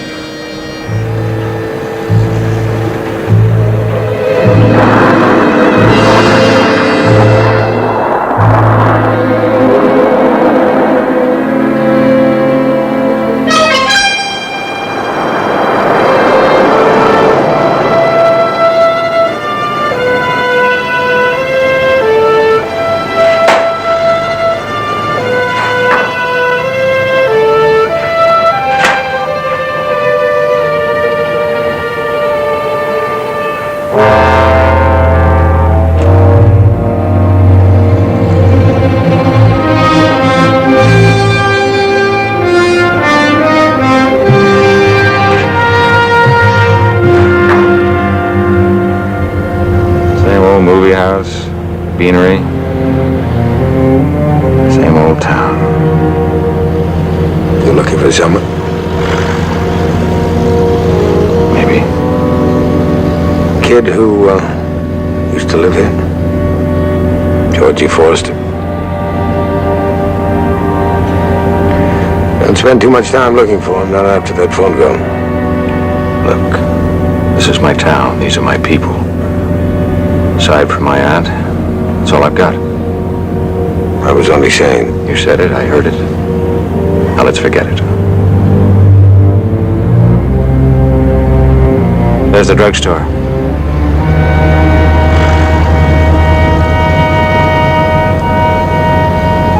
where you used to work? Yeah.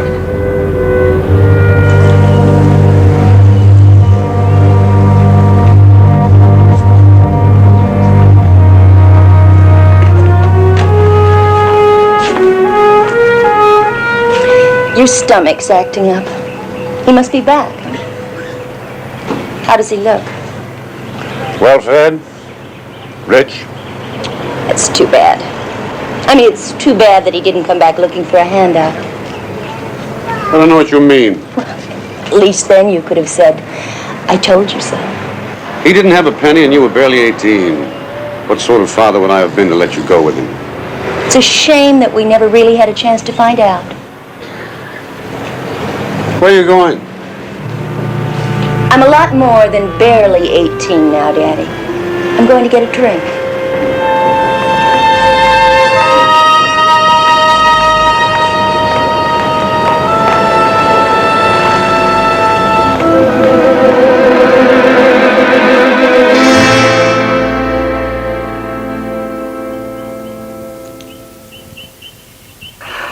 So wonderful to see you again. So wonderful. I'll be coming back often now when we start building our first factory. Now I have some business with Mrs. Herdick. I don't like to be alone. You won't be.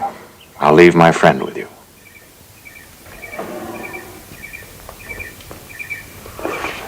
You'll want to hold your face. Come on the other side, please.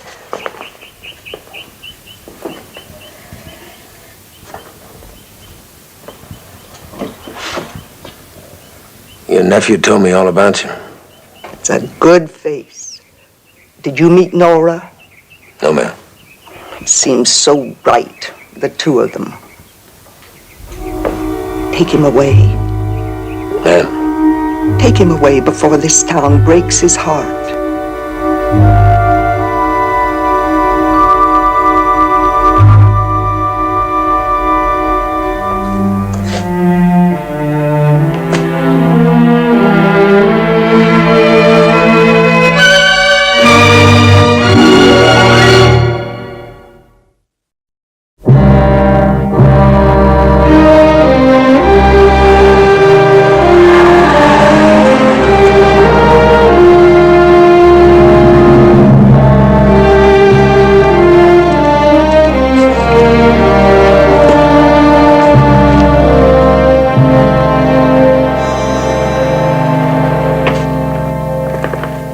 I'll get the keys. Right. Georgie! Yeah. Warrior Arts to a first down. 43, 62, 87. What?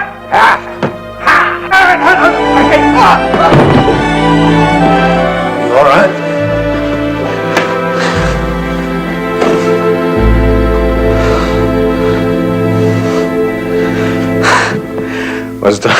Was the time I can move to the left? You're a real pro, Roy. Almost, but not quite, right, Georgie?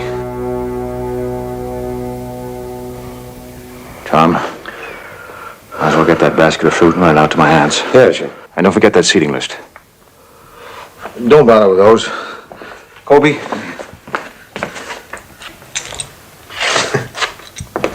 Room number 7, Georgie. Lucky number for a lucky guy. Thanks, Roy. I'll get these. Yeah, this way, Mr. Foster. Thanks.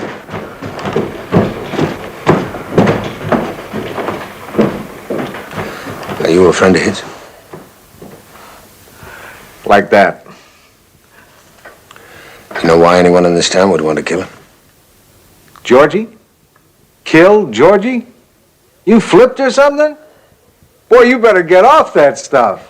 He's like saving this town from the Walking Dead. Who'd want to spoil that? I don't know. You talked to the chief? No, he wouldn't let me. Probably some old crank who caught him stealing pizzas 30 years ago. I gotta check on the party setup.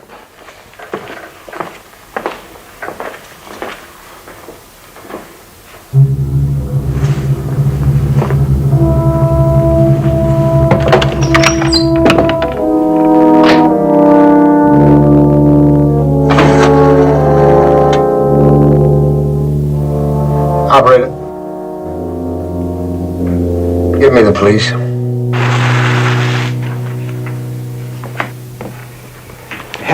Well, here you are, Mr. Forster. Oh, you don't have to do that. If I had to, I wouldn't. Thank you very, very much. Thanks a lot.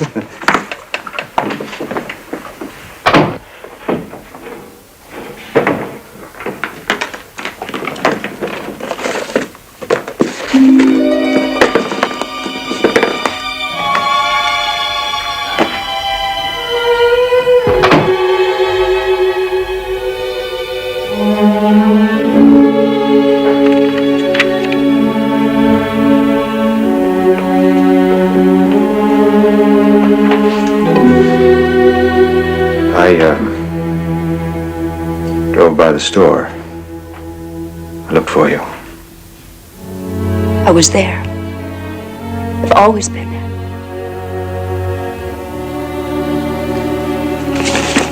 Is this the new industrial city you're going to build for us? Yes. Let's talk about us. Yes, something. I needed a drink to get myself up here. To see me? Well, you're an important man, George. Then you always said you'd make something of yourself. You said things too, Nora. We both said a lot of things. Here comes the cavalry. Ardmore is saved. Very funny. It's true, though. But they're not worth it. Nora. You age very well, George. I kept active. What about you? Well, you know what Ardmore is like. What the devil is it? Aftershave lotion? What? Well, I move here, you move there, like magnets that don't match. You still get angry when you don't get your own way, don't you? Well, hooray. At least you remember something. Please. Nora, there's no place to run. The world's too small.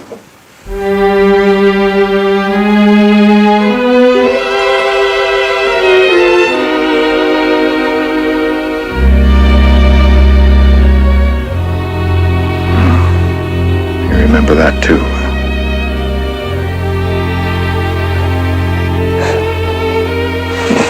Hey, there's nothing to cry about.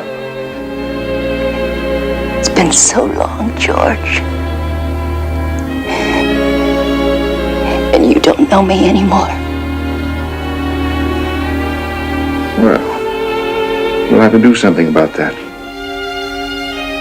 Yes. I guess we will. Easy, easy. We're not a couple of kids anymore. Hey, George, open up in the name of the law.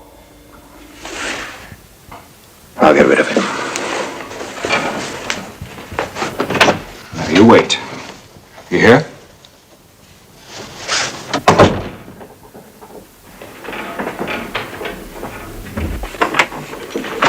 Well, hello, Mort. Come on in. Thanks, George. Need a witness on that parking meter case? No, we've got him cold, but you're another problem, George. Nothing in the world like feeling wanted. I mean security. You're a big, important man now. Make things easy for me. Let me detail some men. Who you been talking to? Oh, some kook. Called me just a minute ago. Wouldn't give his name. Said if you ride in the parade, you're dead. 2 men? No men. Would you carry a gun? My coat wouldn't hang right. 1 man. Mort, I mean it. I'll walk. I'll kick the whole thing. I didn't come back here to be surrounded like a king or a gangster. What then? I've been hunting for the right spot for 2 years. If it came up Ardmore and the project does you some good, swell. I'll even buy the speeches and the parade. But if you start listening to every joker that calls... I had to go through the motions. See you tonight? You bet. Glad you came over, Mort. See you, George.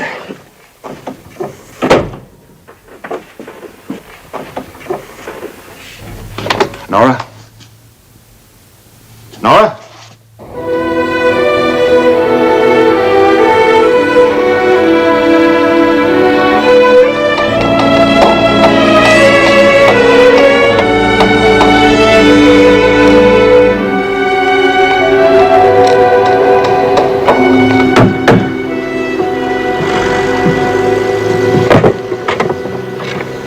Excuse me. Would you see that a section's roped off for Mr. Forrester's friends? You bet. Thank you. For the hanging? What? Or an auction, maybe? It's supposed to be a tribute. You're with George, aren't you? I work for him. No. Nobody works for George. You're either with him or he fires you, right? You're Nora, aren't you? His aunt mentioned you. I go out and talk to her sometimes. I'm going out there now. Can I give you a ride?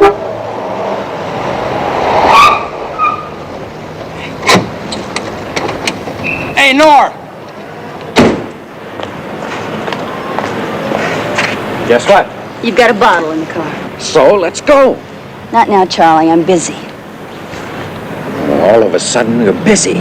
The minute the big guy waltzes in town, you forget your old drinking buddies, don't you? Charlie, please. Wait a minute. I don't think the lady wants to go with him. If I'm paying for the booze, she wants to go, buddy. Now, you stay out of this. It doesn't look like it, does it?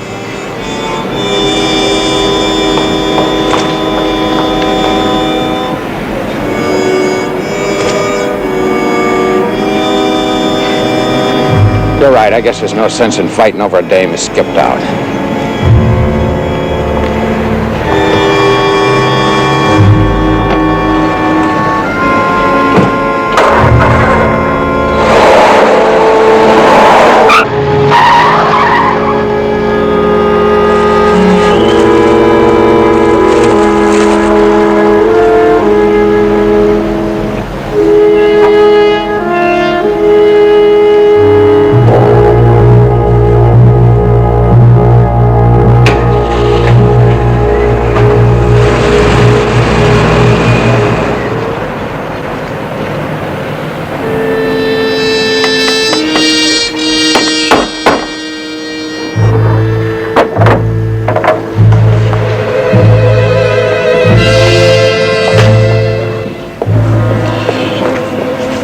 To see him, didn't you? Am I still too good for him, Daddy? All I know is he walked out on you, and ever since then you've been running to the nearest bottle. It wasn't that he left. It was that I stayed. The fact is, he did leave. If you don't care about yourself, I do. You care about this, Daddy? What is that? That's what happens to things that you care about.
Yeah, but that, what do you call it? That,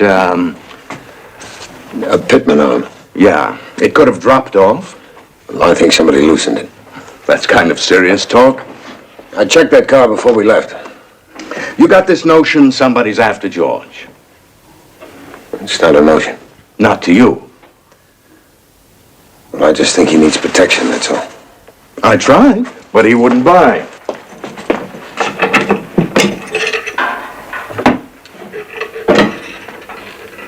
Ever use a gun? In the service? Good. You're always close to George. You're his protection. Just keep your eyes open. Schroeder. Better get some prints on old Tom Nash here. Prince? That isn't a pea shooter I just gave you. Takes a state permit. It's routine. We won't even send out the papers till next week. Well, boy, all the red tape. I mean, I'm going to have it back by tomorrow. If it wasn't for red tape, I'd probably be out of a job. Take him to the torture chamber.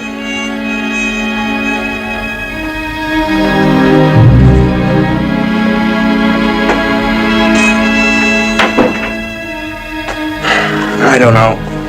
I'd hate to see George blow his stack. What for? On that gun permit. If Tom Nash were put on the spot somehow because we dragged our feet with the paperwork. Okay, I'll put it through now. We can have it processed in a couple of hours. Yeah, Jack, do that.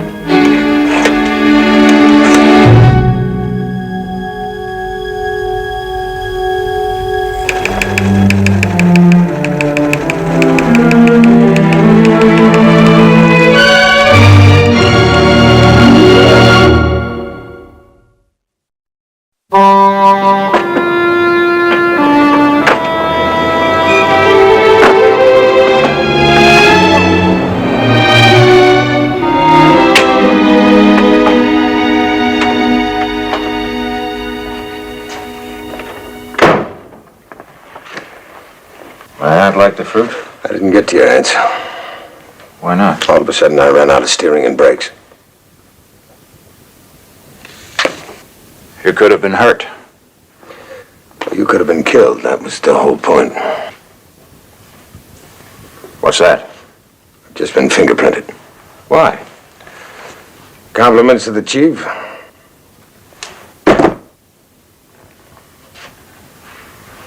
Fingerprints. That's bad news, isn't it, Tom? What do you mean? 6 weeks ago, I found you sleeping in my garage, burning up with fever. George, you know I appreciate all you've done for me. You know, that's not what I'm talking about. At any rate, there you were, without a coat on your back or a dime in your pocket, a man like you, sophisticated, intelligent. You must have been running. I've never asked you why. Don't spoil your record. Tom, let me help you. You can. You're calling it. There's a late bus tonight. I'm not leaving tonight. Look, I don't want you to stay for me. I don't want you to take that chance. They won't send those prints in until next week.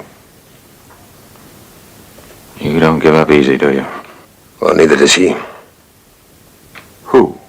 Whoever fixed that steering assembly. Who in this town knows about cars? Now, wait a minute. If you're thinking of Ben... He runs a garage. You're wrong. He's not made that way. What way? He wouldn't try to kill me this afternoon and come to my party tonight.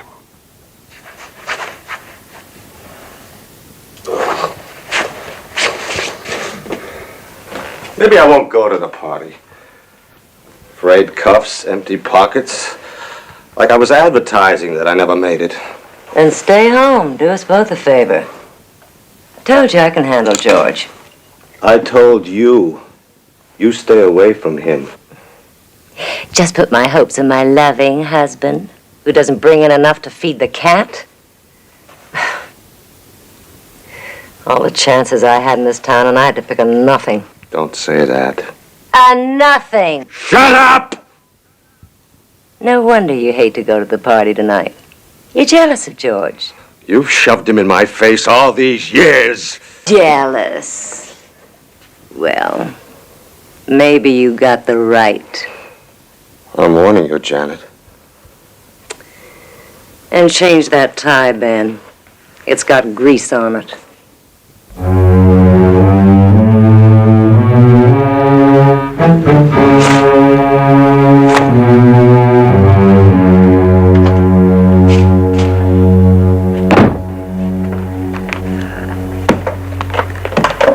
Hey, Schroeder, everything's quiet. If anybody wants me, I'll be across the street grabbing a bite.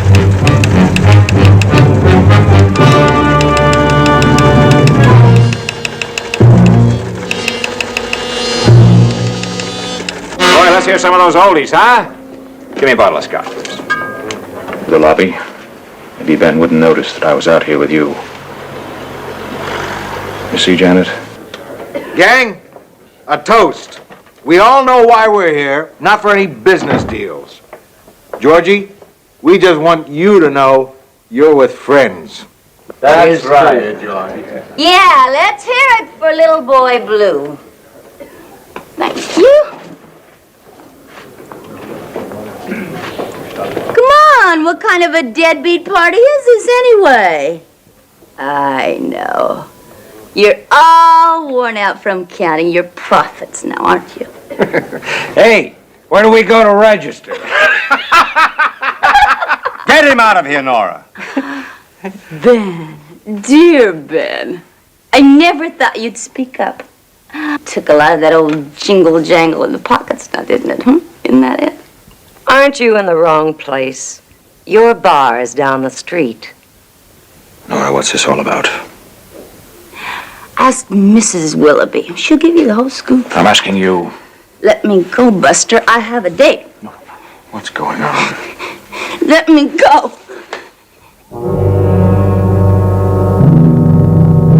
Do you think that the whole world just stood still while you were off climbing mountains somewhere? Get me out of here, Charlie. So well, first lesson, buddy.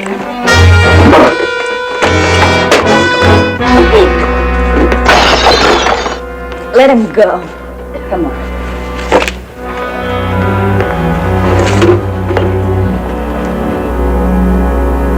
I've got to open up at 7 in the morning.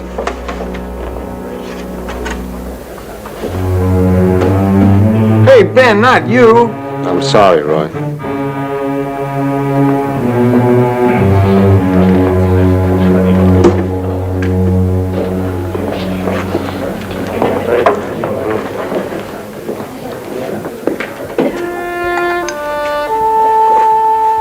Janet?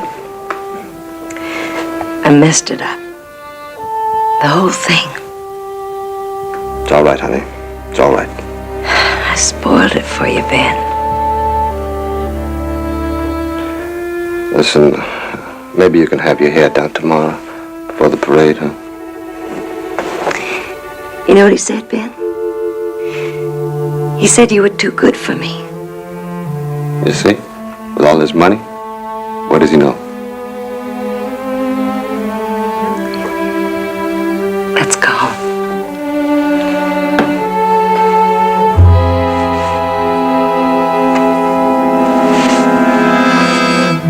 What's with all these party poopers?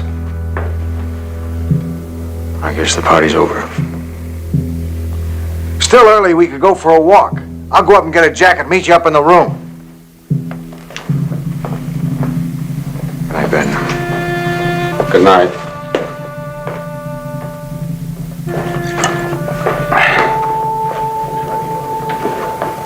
What's with you, anyway? Why, you told him off in there, and now you're hanging around waiting to get another look at him. Why don't you just get lost?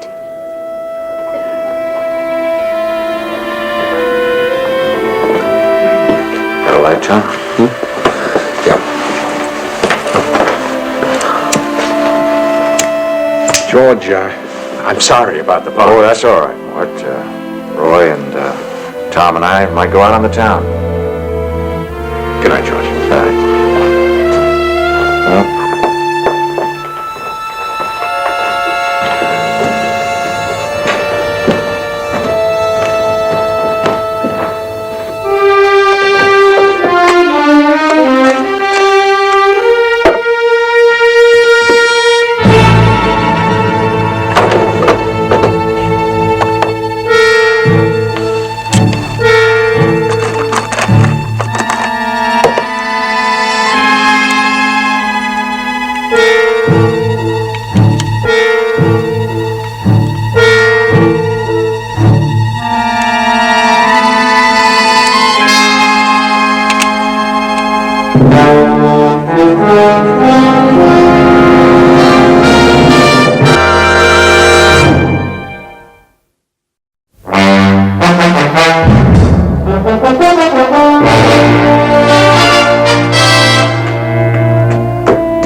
Send your staff down here to set up this project.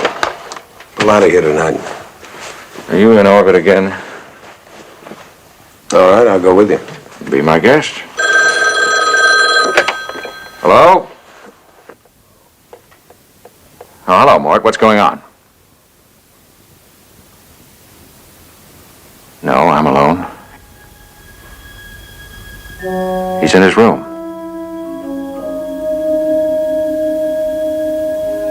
Kimball.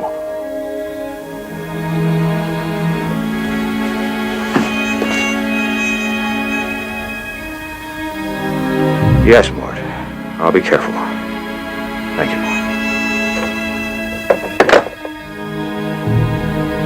Georgia. Chief's on his way up here. Take the rented car. George, I didn't kill anyone. You better get going. Hey, how's for that walk?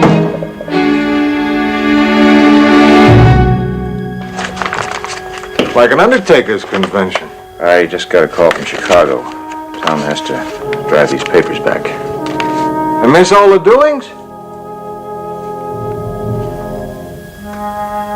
I wish I could stay.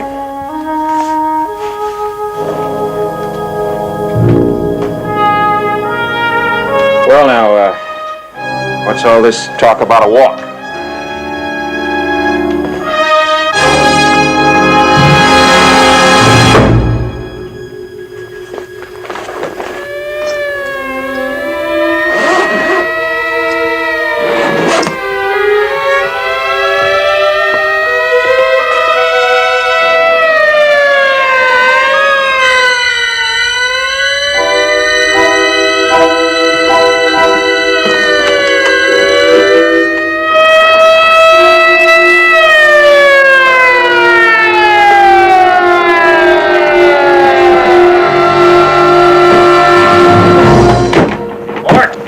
The lights and the sirens will wake up the whole town. You mean you never take on this guy, George? Where is he now? I don't know.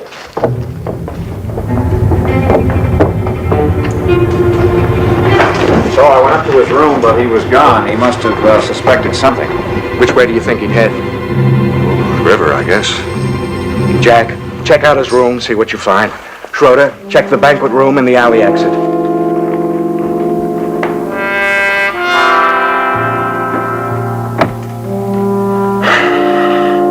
We'll pick him up.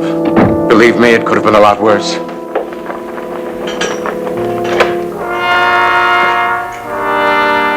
I've heard some sharp lying in my day. Everybody deserves a break sometime. I guess. Trouble is, some guys just get the bad ones. Let's walk.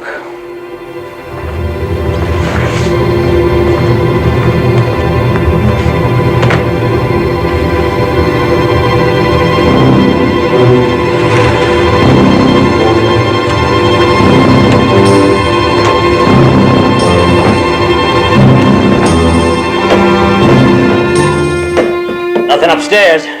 Give me a light.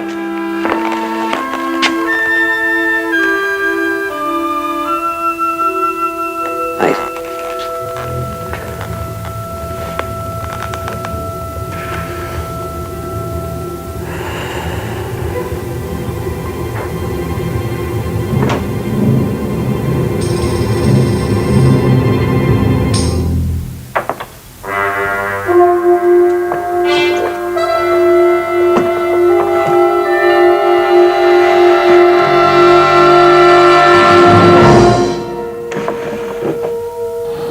Roy, I just got home. Let's not spoil it. I just mean you're lucky. Getting away. Not having to walk the same lousy streets every night. Roy, come on. That's the corner where Clara said no to me. That's the store where I lost my first job. And the post office. Where I got my answer from the pros. Special delivery. To say they didn't want me. Your leg hurts, you think about things like that. Nights. When you're laying awake in your room.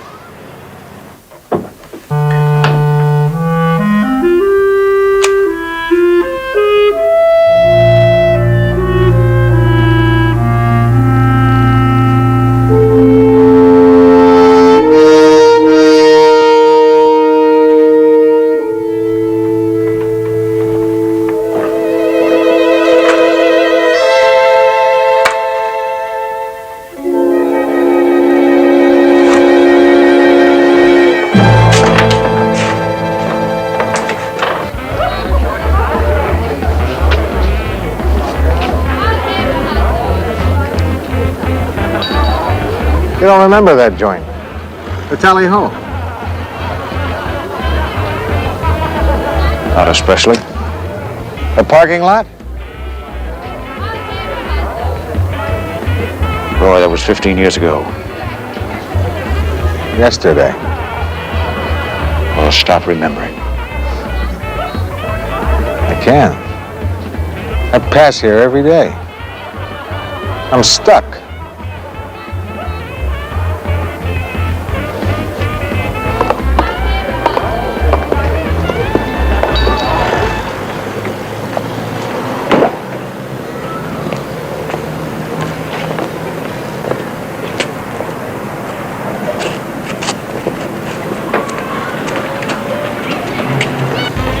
I had it all, Georgie.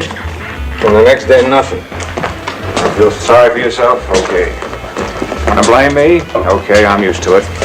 Somebody's to blame, Georgie. One more year and I'd have made the pros. I was good. Not good enough, Roy. You just thought you were. All right. Come on. You just try to stop me. Gimp and all. You just try. Go ahead. Don't be silly, Roy. Don't you think we're a little old for this? Come on. I'll show you just how good I was. Are you sure you're all right?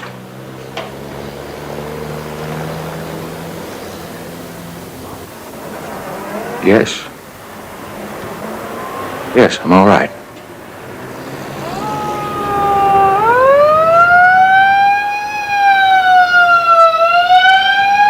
He needs a ride out of town. Just so happens I was going that way. Come on.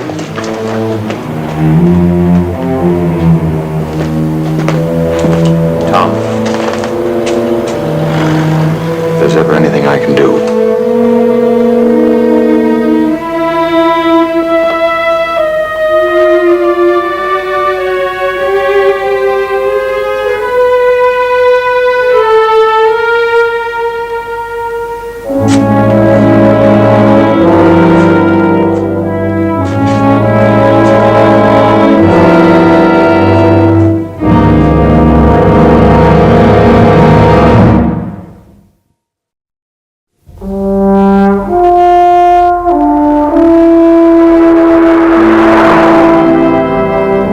The bus stops a couple of miles up ahead. Thanks. Poor George. It's pretty rough to come home looking for old friends. Find out they don't exist anymore. Well, he has one friend. Let's make that two.